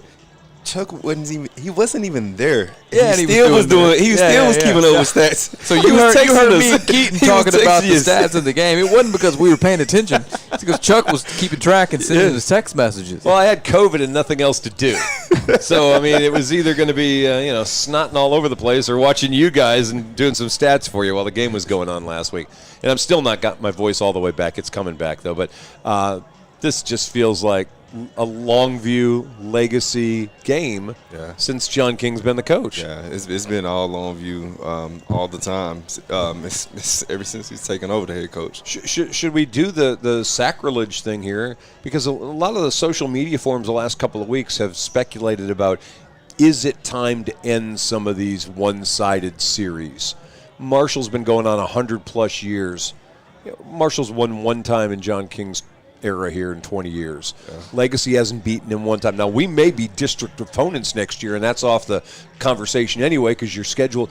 But some of these games, I mean, 69-0 last year, and it wasn't that close. And it was only 69 because I think we botch the extra point snap right at the end, which should have been 70. Yeah. And if I recall, that was the no Taylor Tatum game. Yep. Yeah, and we got 70 or 69 on them. Yeah. So that was Boosie's coming out party. You're a longtime Lobo. Are those series you keep playing? Well, see, you run into the problem of you got a lot of these Dallas teams or a lot of these other teams because really there's nobody that's around here, in my opinion, that can keep up with us. You got a lot of these Dallas teams that are terrified, that are afraid to come play down here in Longview. This is one of the reasons why we start every single year in Dallas, or we have back-to-back road games, or like this year, we only have 4 home games because we really just couldn't get anybody just want to come down here and play us. And I'm on the outside looking in. I don't know how Coach King goes about designing these games, but as a homer, I'm calling a spade a spade, and that's how I see it. Right. So I just don't. But I mean, on the flip side of that, imagine being one of those schools and getting that phone call. Yeah. Now, why would we want to do that? Yeah. You know what I mean? If, for example, I'm gonna name another team, Duncanville. They can find anybody to scrimmage this year because they're just such a dominant team. Nobody in the Metroplex wanted to scrimmage them, and they just had to play themselves and then line up and they're playing teams from Florida. Of course, they're going to play Dallas South SOC because that's just a rivalry that plays every year. Yeah. But we kind of run the same situation here in East Texas. We scrimmage with Texarkana, with Correct. Texas High every year, and you almost wonder why they don't make that a scheduled game instead of the scrimmage game. Man, that would be great for us, for everyone. That would be big. It feels like Texas High's in a same kind of boat, and they're playing Benton, Louisiana tonight, which, why are we playing Benton, Louisiana? You're playing fast and loose with the word playing there. No, I saw the score in the first They're blowing quarter. them out. They're blowing them out. And 50-point game in the second quarter. And this has deep roots rivalry stuff between Longview and Texas High. if they're not in district together, and it looks like they won't be, Texas High is probably going to stay at 5-2, and Longview may go up to 6. Six classification this next go around. I don't know why you don't get that game in. That's not even taking into consideration our sister company. No, it's nothing to do with that. No, and the fact that Coach Stanford and Coach King are such good buddies. Yeah. We could have all of us on the set at once. It would be a really, really cool evening. That would be a big pregame show. Yeah. And again, people were listening. We're kind of we're killing air here. So but you know what? Having gone to those scrimmages a couple of years, Texas High takes that scrimmage seriously. Mm-hmm. Longview doesn't, because Longview gets that in the big scheme of things, that scrimmage doesn't really matter a whole heck of a lot. It's a chance to get guys work. Texas High takes that scrimmage really seriously. And no offense to Marshall or to Legacy, but did either one of them feel like they were actually going to give us a real game? Right. Because neither one did to me. No. And it's just – it's unfortunate. Just go back to my time when I played. We was playing Evangel. We played a team from Louisiana. Yeah. And, of course, we was always playing teams from Louisiana. We played Evangel, Neville, even played John Curtis, was all the way down there in Louisiana. So we're constantly looking to try to make our schedule, our non-district, as tough as it can be. We want to play our East Texas team because we want our fans to be able to not have to travel God knows where every single weekend. Into the Metroplex is just a nightmare. Because just trying to get anybody from the Houston area, the Dallas area, to come up here and play us, no, it's not going to happen because most of the time they're just staying within the Dallas in their own Metroplex. Our first year here at Longview, our introduction to Lobo football was Game 1, the defending state champion in the Star. Game 2, a 7-time consecutive state champion from Arkansas came down to play. Correct. The Lobos were just swinging for the fences with non-district schedule. Yeah, it's funny. I'm showing you a text message. My mom just said the same thing, just like Arkansas coming down here and getting beat. That's right. That's right. If you're wondering what we're doing, we're in the middle of a lightning delay that started a little bit, I guess, about 8:45, 8:50. So we're still in the middle of this. It's about 9:05 right now. I don't have a lightning delay graphic created, so we need to get one. Obviously, it's popular these days. I don't want to risk knock on some wood when I make that thing. But we just saw another 2 lightning strikes, so set the clock again for 30 minutes. Again, we expect 9:15 is when this front's going to pass us. So from that point on, now we're probably expecting realistically 9:45, 9:50 about being back on the air for the game. And Lobo Nation caught a minor break tonight. All of my equipment required to put a camera in the booth. Yeah. I left at the house tonight, so we don't have to look at our mugs for the next 2 hours. Thought about bringing it. Yeah. I'm glad I didn't, because we'd be staring directly at you for the next hour. I saw you guys last week having the camera on you, and I thought, man, they're better looking on TV than in real life. I'm not sure what happened. Hey, that was because the camera was so far away. Yeah, that's what it was. That's what it was. The stress took 10 years off our life. Yeah. So it's 28-7 is the score. We don't have the score posted. Oh, yeah, we do have it up on the screen. We are in the middle of a delay here. Now, next week it's Lufkin coming in as we start district play. And it's realistically now 3 games in a row that are going to tell us just how good Longview is. We've got Lufkin, who, as you said, wasn't playing well tonight. Looked like they may be losing tonight. But they've played well the first 2 weeks of the year. Lancaster, who's losing again tonight, but they're not losing to nobody. They're losing to Denton Geyer. They lost to Sauk last week. They're playing some They're for coming real in battle tested. and real folks. To tell you, to kind of give you the quick story about Denton Geyer. I think Denton Geyer just lost to Alito last week. Did they really? It was a 3-point game. It was a some of that. high-scoring game. Yeah. That was so you're talking about a big time team there. So Lancaster, they don't have an easy schedule. No. Don't look at their record. No.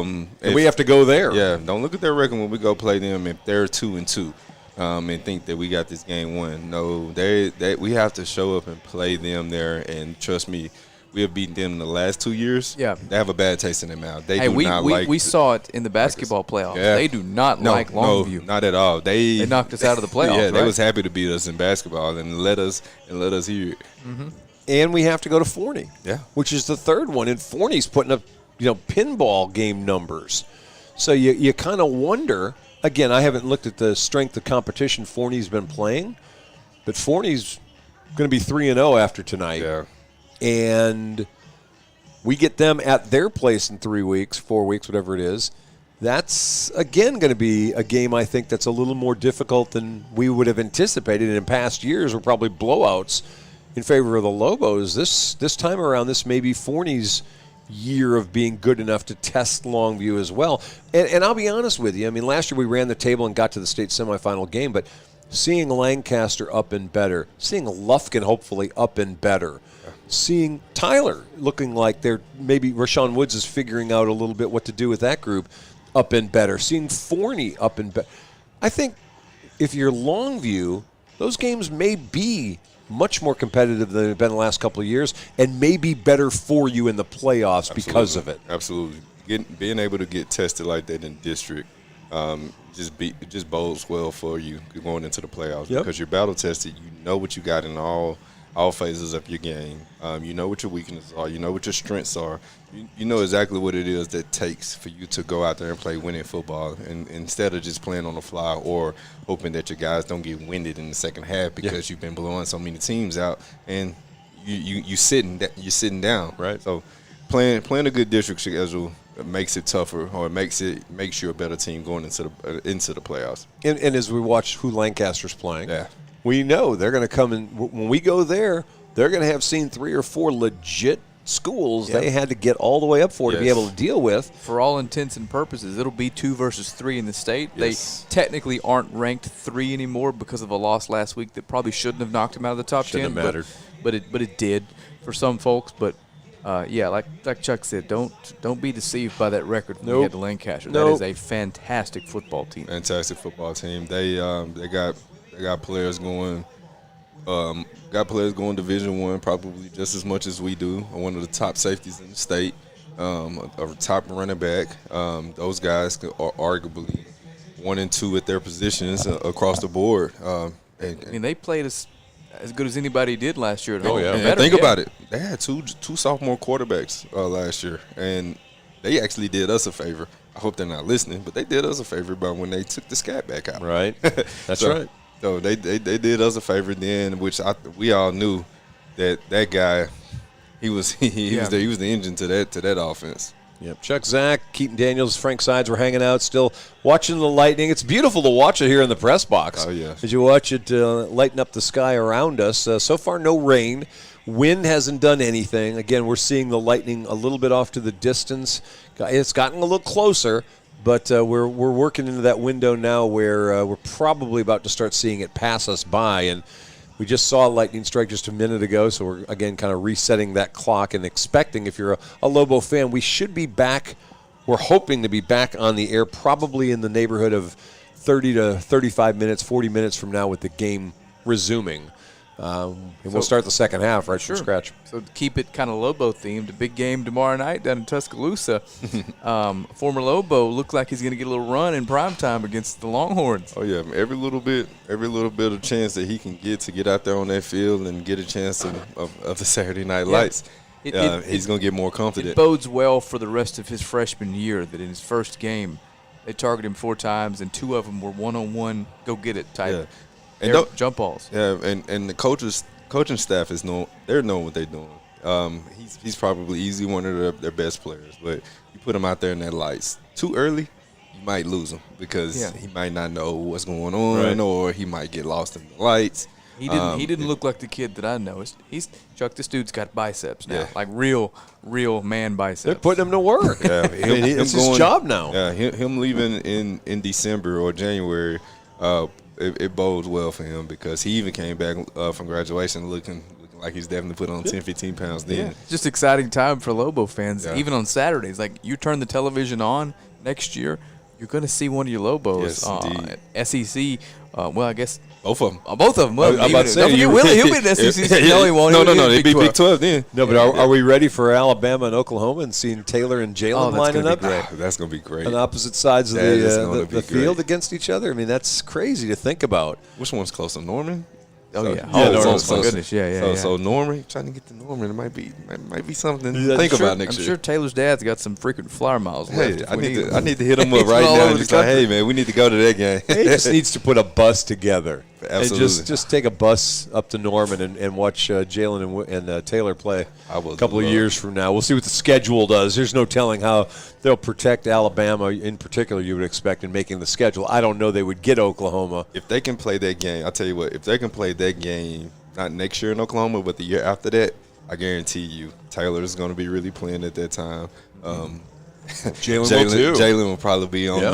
He'll be the 1-1. Yeah, on the top receivers list. My big question is are they going to let us have our Black Friday A&M game back? Remember that? That used to be my whole childhood. Wake up Friday morning, know you've got Texas A&M at 11 o'clock while mom's out doing whatever she's doing, shopping. You know what I mean? I would love to see that rivalry come back alive because that's, like I said, I grew up playing it at one of Legacy's coaches. Lee Jackson, former Lobo great. I used to love to just wake up and just see him playing for the Texas Longhorns going against the Aggies. So yes, that was one of the things that I definitely loved as a kid growing up, and I would love to see that rivalry come back. See if you could pocket and make divisions, which they keep talking about they're not going to do. You should. I know, but if we could get a 4-team division and have 4 of them, and you know you're going to play these 3 every year. I mean, you could put.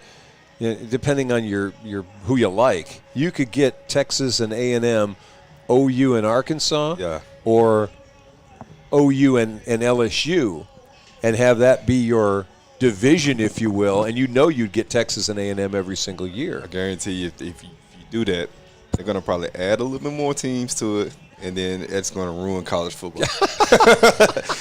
Wow. It's going to ruin college football. Right to ruin college football. Which it seems like the way that these conferences are going, it's looking like this.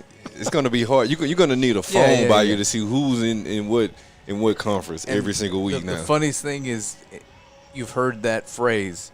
It's going to ruin college football 10 dozen times. Yeah. Hey, what's the money, right? Letting the kids transfer is going to ruin college football. It's infinitely better. Wait a second. The playoffs, remember that? What were they doing back when they have computers generating who was going to play for a national championship? It's going to ruin college football. And it's just every time something happens where you think, I think this is not good, it just takes it to another stratosphere. I'm not doing anything on Saturday. No, and for me, I don't think it's going to ruin it. I'm just speaking for the naysayers. Sure. I love the way that it's going. I don't like that. Yeah, it's starting to see some rain. Those are raindrops, folks. I love the way college football is going, and I think expanding it from 4 teams to – I say just make the whole season a 130-man tournament. Oh, man. Oh, my God. Man, we're going to play till February. A 12-week tournament. We're going to play till February then for sure. But if you could just get it and just make it deep, if you could just make it maybe 16, I'm a happy camper with that. Yeah. We're in a delay. We got a little bit of big plunky raindrops falling on Lobo right now, but it, again, doesn't look like the rain's going to be much of an issue. It's a lightning delay we're dealing with at the moment, and so we are kind of sitting here killing a little bit of time for you guys while we don't want to kill the stream. We want the stream to be able to stay up for you when the game gets going again, as opposed to making it another complete event on Facebook and YouTube, etc. How about some scores from around the neighborhood tonight? Last night, for district opponents, West Mesquite was a winner over Chisholm Trail. They beat them 45-6. Tyler and Mesquite Horn, 21-12. The Lions with the lead there midway through the third quarter. McKinney North beating up Frisco Memorial 43-7 at the half. Let's see. Elsewhere for us, North Mesquite losing to North Forney. I finally got a message up there just in case you're very nice. Yeah, there you go. Nice and subtle. Denton Guyers beating Lancaster. It's 14-13 in the third. College Station A&M Consolidated beating Lufkin 17-10. That one is in the third as well. And Forney all over Mesquite Poteet 39-0. So there's your district scores. There are delays of games going on in the northeastern part of the area. The Texarkana folks have delays going on like crazy, apparently. Redwater's game's delayed. Hook's game is delayed. I believe Liberty Ilo, Hooks, Redwater may all be in delays up in Bowie County. Probably a little late to ask this, but did I spell lightning correctly? You did not. I did not? There's no E. Are you sure? I'm 100% sure. It's light and then N-I. N-I-N-G, lightning. You're 100% sure? 100% sure. You are a teacher. I'm 100% sure it's not spelled like that. That's all I can tell you. It didn't look right to me. It didn't look right this way either. That's it right there, lightning. You're 100% sure. 100% sure.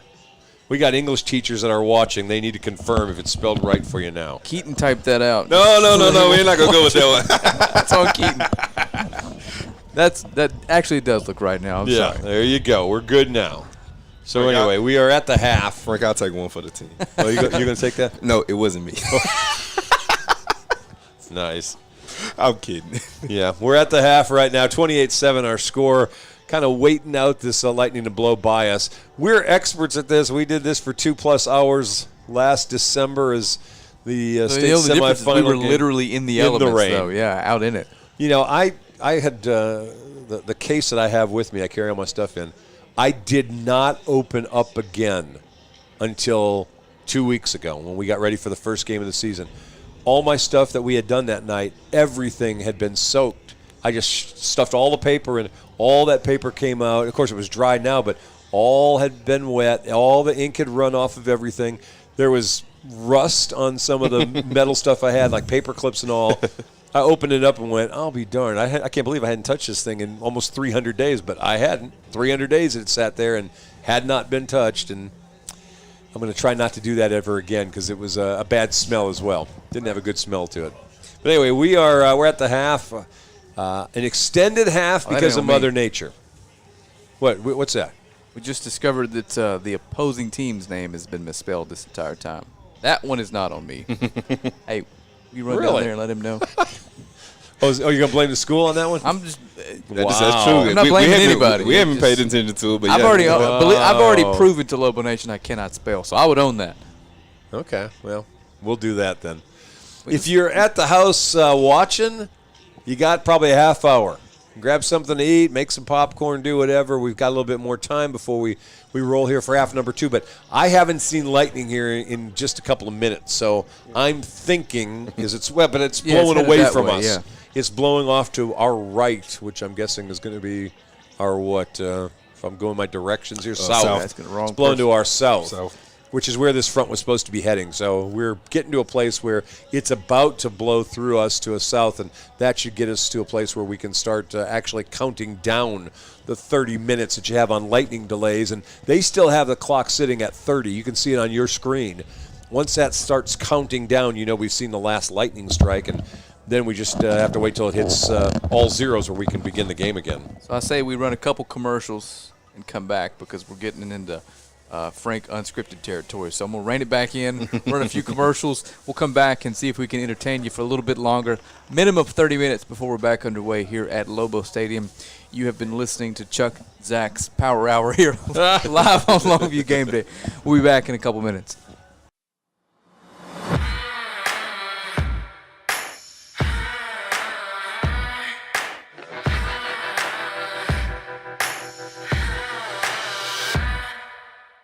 And now at Orr, we want to buy your used vehicle and we'll give you guaranteed top dollar for yours. And if you prefer to trade, even better, with massive savings on every new vehicle at Orr Cadillac GMC in Longview. I am Emily Kidwell-Ramey, owner of SIG Ramey Insurance. Thank you for voting me Best of East Texas 3 years in a row for Insurance Agent. I am an independent agent. I shop the market for you. I specialize in home, commercial, auto, and life. Insurance is foreign to most people. You have to have an agent that is going to look out for your best interests in the coverages that you may not know that you need. If you do not have an insurance agent that is working for you, I would love for you to contact us. We're located on Judson Road. Just look for the green door or call me at 903-235-5658. Let's get it.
In Longview, see your good neighbor State Farm agent Charlene Ingram for your insurance and financial needs. Alrighty, welcome back. You are watching a Lobo lightning delay.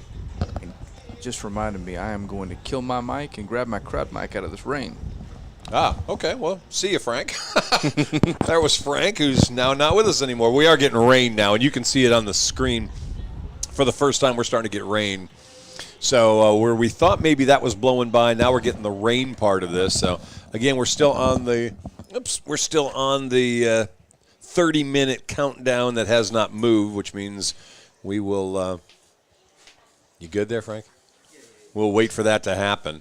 By the way, the comments on the social media are killing me right now. When you said they spelled Raiders wrong.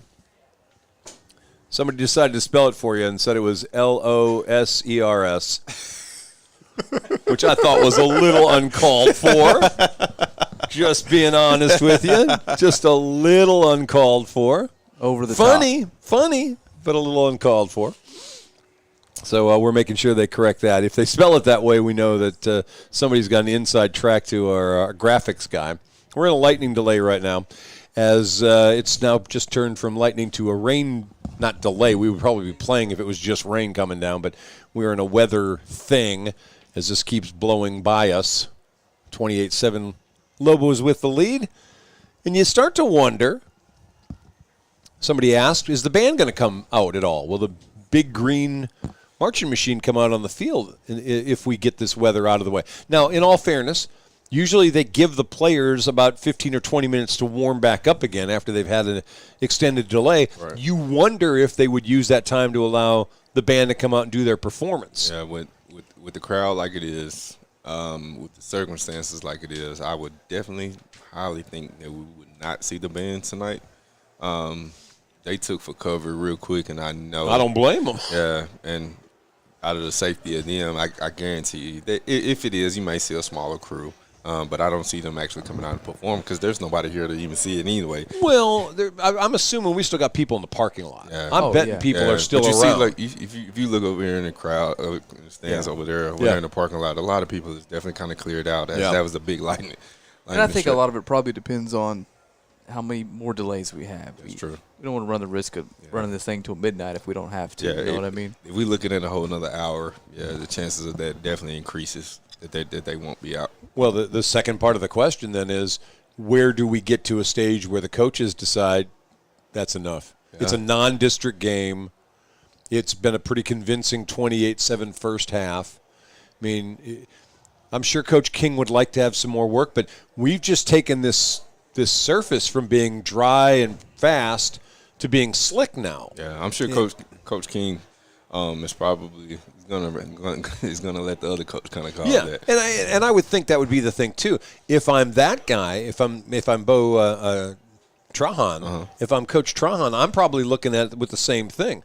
You know, we didn't look great in the first half. I'd like to come out and get more work, but it's 28-7. Absolutely. Could have been a lot worse. Absolutely. I'll take 28-7, put that up on the thing, look at my resume at the end of the year. We only lost to Longview 28-7. That's not a bad deal at all. Absolutely. You got to check the pulse of your team too if you're that coach. If you see your team is already kind of checked out or they're looking like they don't want to be with it, right? Then you got to pull a plug pretty quickly. Yeah, you don't want anybody getting hurt. Nope. And usually not being full out, not going out not engaged is where you get hurt. Yeah. When you pull up, when you're going half speed, when somebody else is coming at you and you aren't ready for it, that's when you're most likely to get hurt. Yeah, and it's unfortunate, but that's just how the law of attraction is.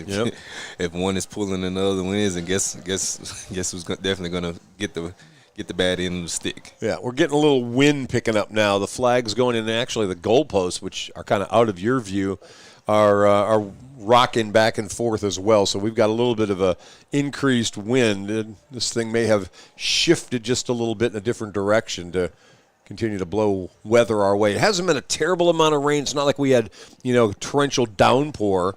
We just had some rain for a couple of minutes. It doesn't look like we're going to get a whole lot more rain, but we're still on the lightning thing.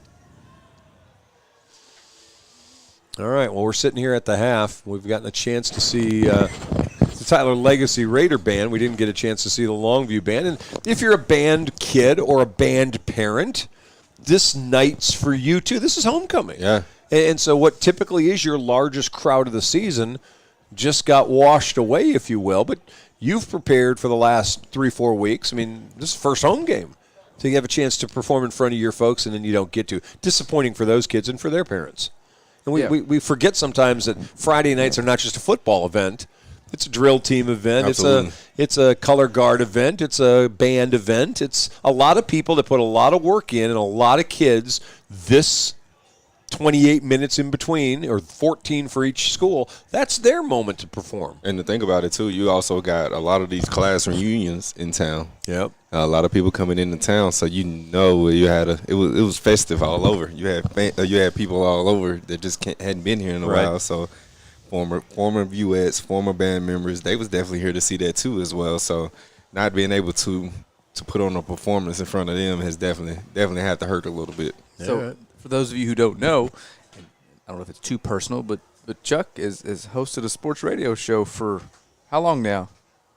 20 years. 20 years. So in case you're wondering why he's so good at just, this off-the-cuff stuff, me and Keaton, I don't know what we'd be talking about if Chuck wasn't here. It'd get dangerous. But so Chuck's going to keep us on the right path. You'd be talking about your babies. That too. That's yeah, what you'd be talking about. Yep, Nobody wants to hear me. They want to hear about your kids. No, we wouldn't, because we'd both be like, well, let's shut this thing off and go home. We got things to do. Absolutely. The more we keep talking about it, the more we're going to want to get home to them. Babies to feed, and mama's waiting for you to come home and feed them. Hey, right. The spouses be over there talking about, yeah, come on. As mine over here texting me now. I still haven't had the opportunity to be a guest on his radio show. I've been waiting for years and never got the invite. What was the reason for that? Uh-oh. You haven't invited me? Yeah. I don't know. You live down here. Okay, well, close enough. Fair enough. He was getting all up in his feels for a minute. He was a little bit. I was going to be with him I know he's had a few call-in guests. Yeah, whatever. No, whatever. But anyway, that's what we're enduring right now. I'm shocked there's still a couple hundred folks on the feed watching this, which we can guarantee you got 30 minutes at least. You can turn this off and come back, and we'll still be here. But it just plays to the dedication of Lobo fans. I've called games for a bunch of different schools, and no offense to any of them, and I've said this to people. I've got a friend I used to do a radio show with who lives in Missouri or Kansas now. And, I asked him, he started covering his team's games this week or whatever, last week. And he said, yeah, and who are you doing them for? And I said, this is my third year with Longview. And I made some comment about just how it involved, I hate to use the word obsessed because it sounds bad, but I don't mean it bad, but how serious Longview Lobo fans take this more than any other group of fans I've been around.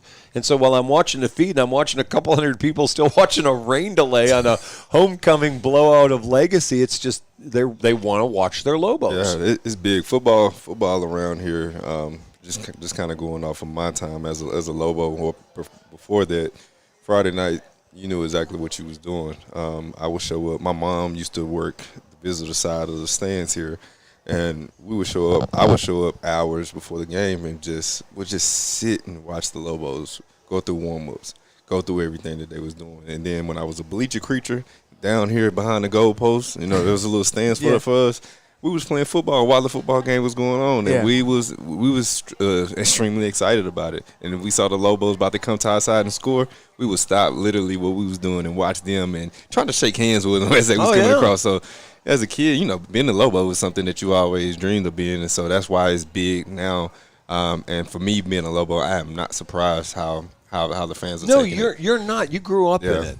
But having not grown up in it and see it from the outside and watch and again, watch the comments on social media as we do these games and people watching from all over the country. And we did this a lot last year. I haven't done it this year, but, give us a roll call of who's watching and what year you're from. And well, people have started to jump on it on their own now without me even doing that. Absolutely. And it's just amazing to see folks from back in the 60s are watching from Florida or North Dakota or, wherever around the country. It is just amazing to watch it. And, we got very lucky. COVID did a lot of bad stuff to a lot of people, and you hate that. I've had it 3 times. But it opened this thing up where you would have sitting at home never would have gotten this. Yes. UIL never was going to allow there to be live streaming of Friday night football games in the state of Texas. There is no way that was sacrosanct. You came out to the games. No way you're going to watch them. But when COVID shut everything down and the only way you could see your team was to see it on live stream because they weren't even allowing you into the stadium unless you were a direct family member, it game changed everything. Definitely When you start thinking of 3 years worth that we've been doing these games for the Lobos, those are games that never would have been on had it not been for COVID. You'd had the radio presentation still, which have a limited, listenership just because of range. You can only go so far. We're on the internet, which means you can go, Bangladesh and be able to watch this thing if you can get an internet connection. That's so much different. Yes. And that's really opened up my eyes about just how deep the Longview roots are to this program and this school. I'll tell you a good thing about it. Is what you're saying is the good thing about it, but the bad thing about it is and we used to have this place packed.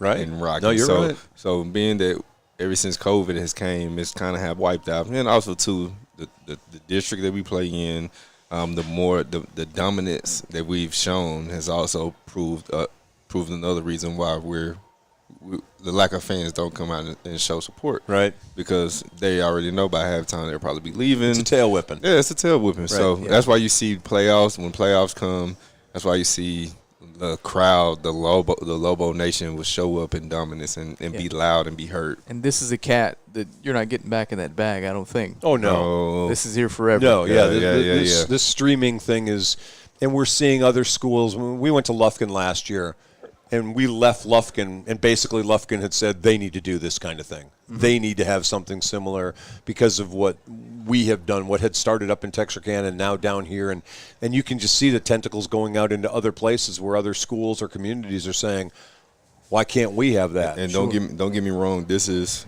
perfect.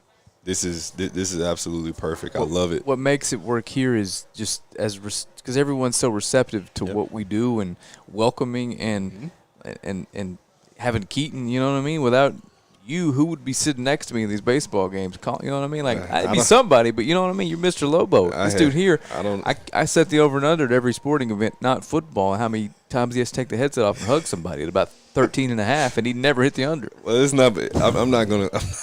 I'm not going to take that Mr. Lobo tag. It's probably gotten more popular because of Longview Game Day, but man, I'm just a personable guy. And it's not. It's not like we're just bringing you the game. You know, I talk to Coach Goldman frequently, and some of those kids are going to get some scholarship offers because no other school in the state has a behind center field camera. That kid from Porter, I believe, it was the first time anybody had ever seen him pitch from that angle, and watching Taylor and Campbell and these guys be able to spit on that breaking ball and catch up to the heater got some attention of some scouts. You know, imagine being a baseball guy and not knowing that Longview High School has a 6'7" right-hander that's throwing 92 miles an hour. Like, wait a second, right? You do now. Right.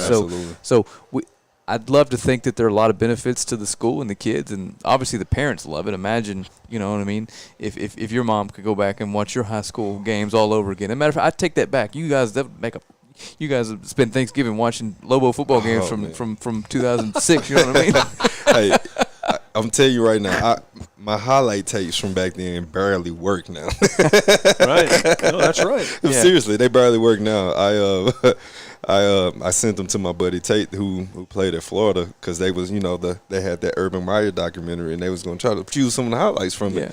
But it's just so old. So a lot of it just don't work like that anymore. It just doesn't look good. And it wasn't that long ago. And it wasn't. It wasn't. Crazy. I mean, but just think about it, man. As we was doing the pregame show and I was talking to my guys, man, just seeing the whole transformation of this place compared to when we was here.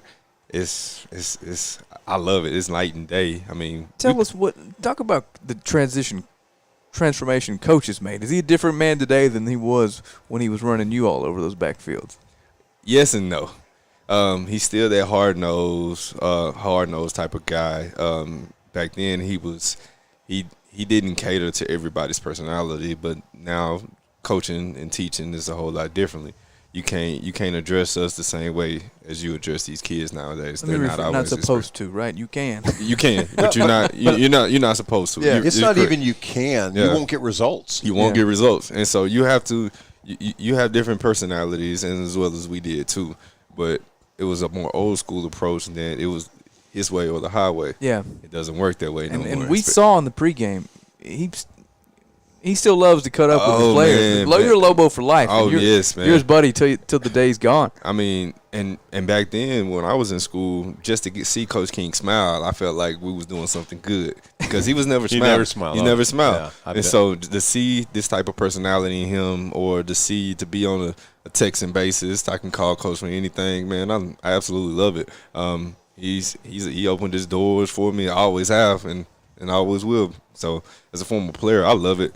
Of course, you see all the other guys; they love it because when I come here, I got friends that come in too as well. They they love to hang out still too. And on top of that, got to mention we can't do this without some of our sponsors' help. This costs money. It just does. A lot of equipment, a lot of time, a lot of effort.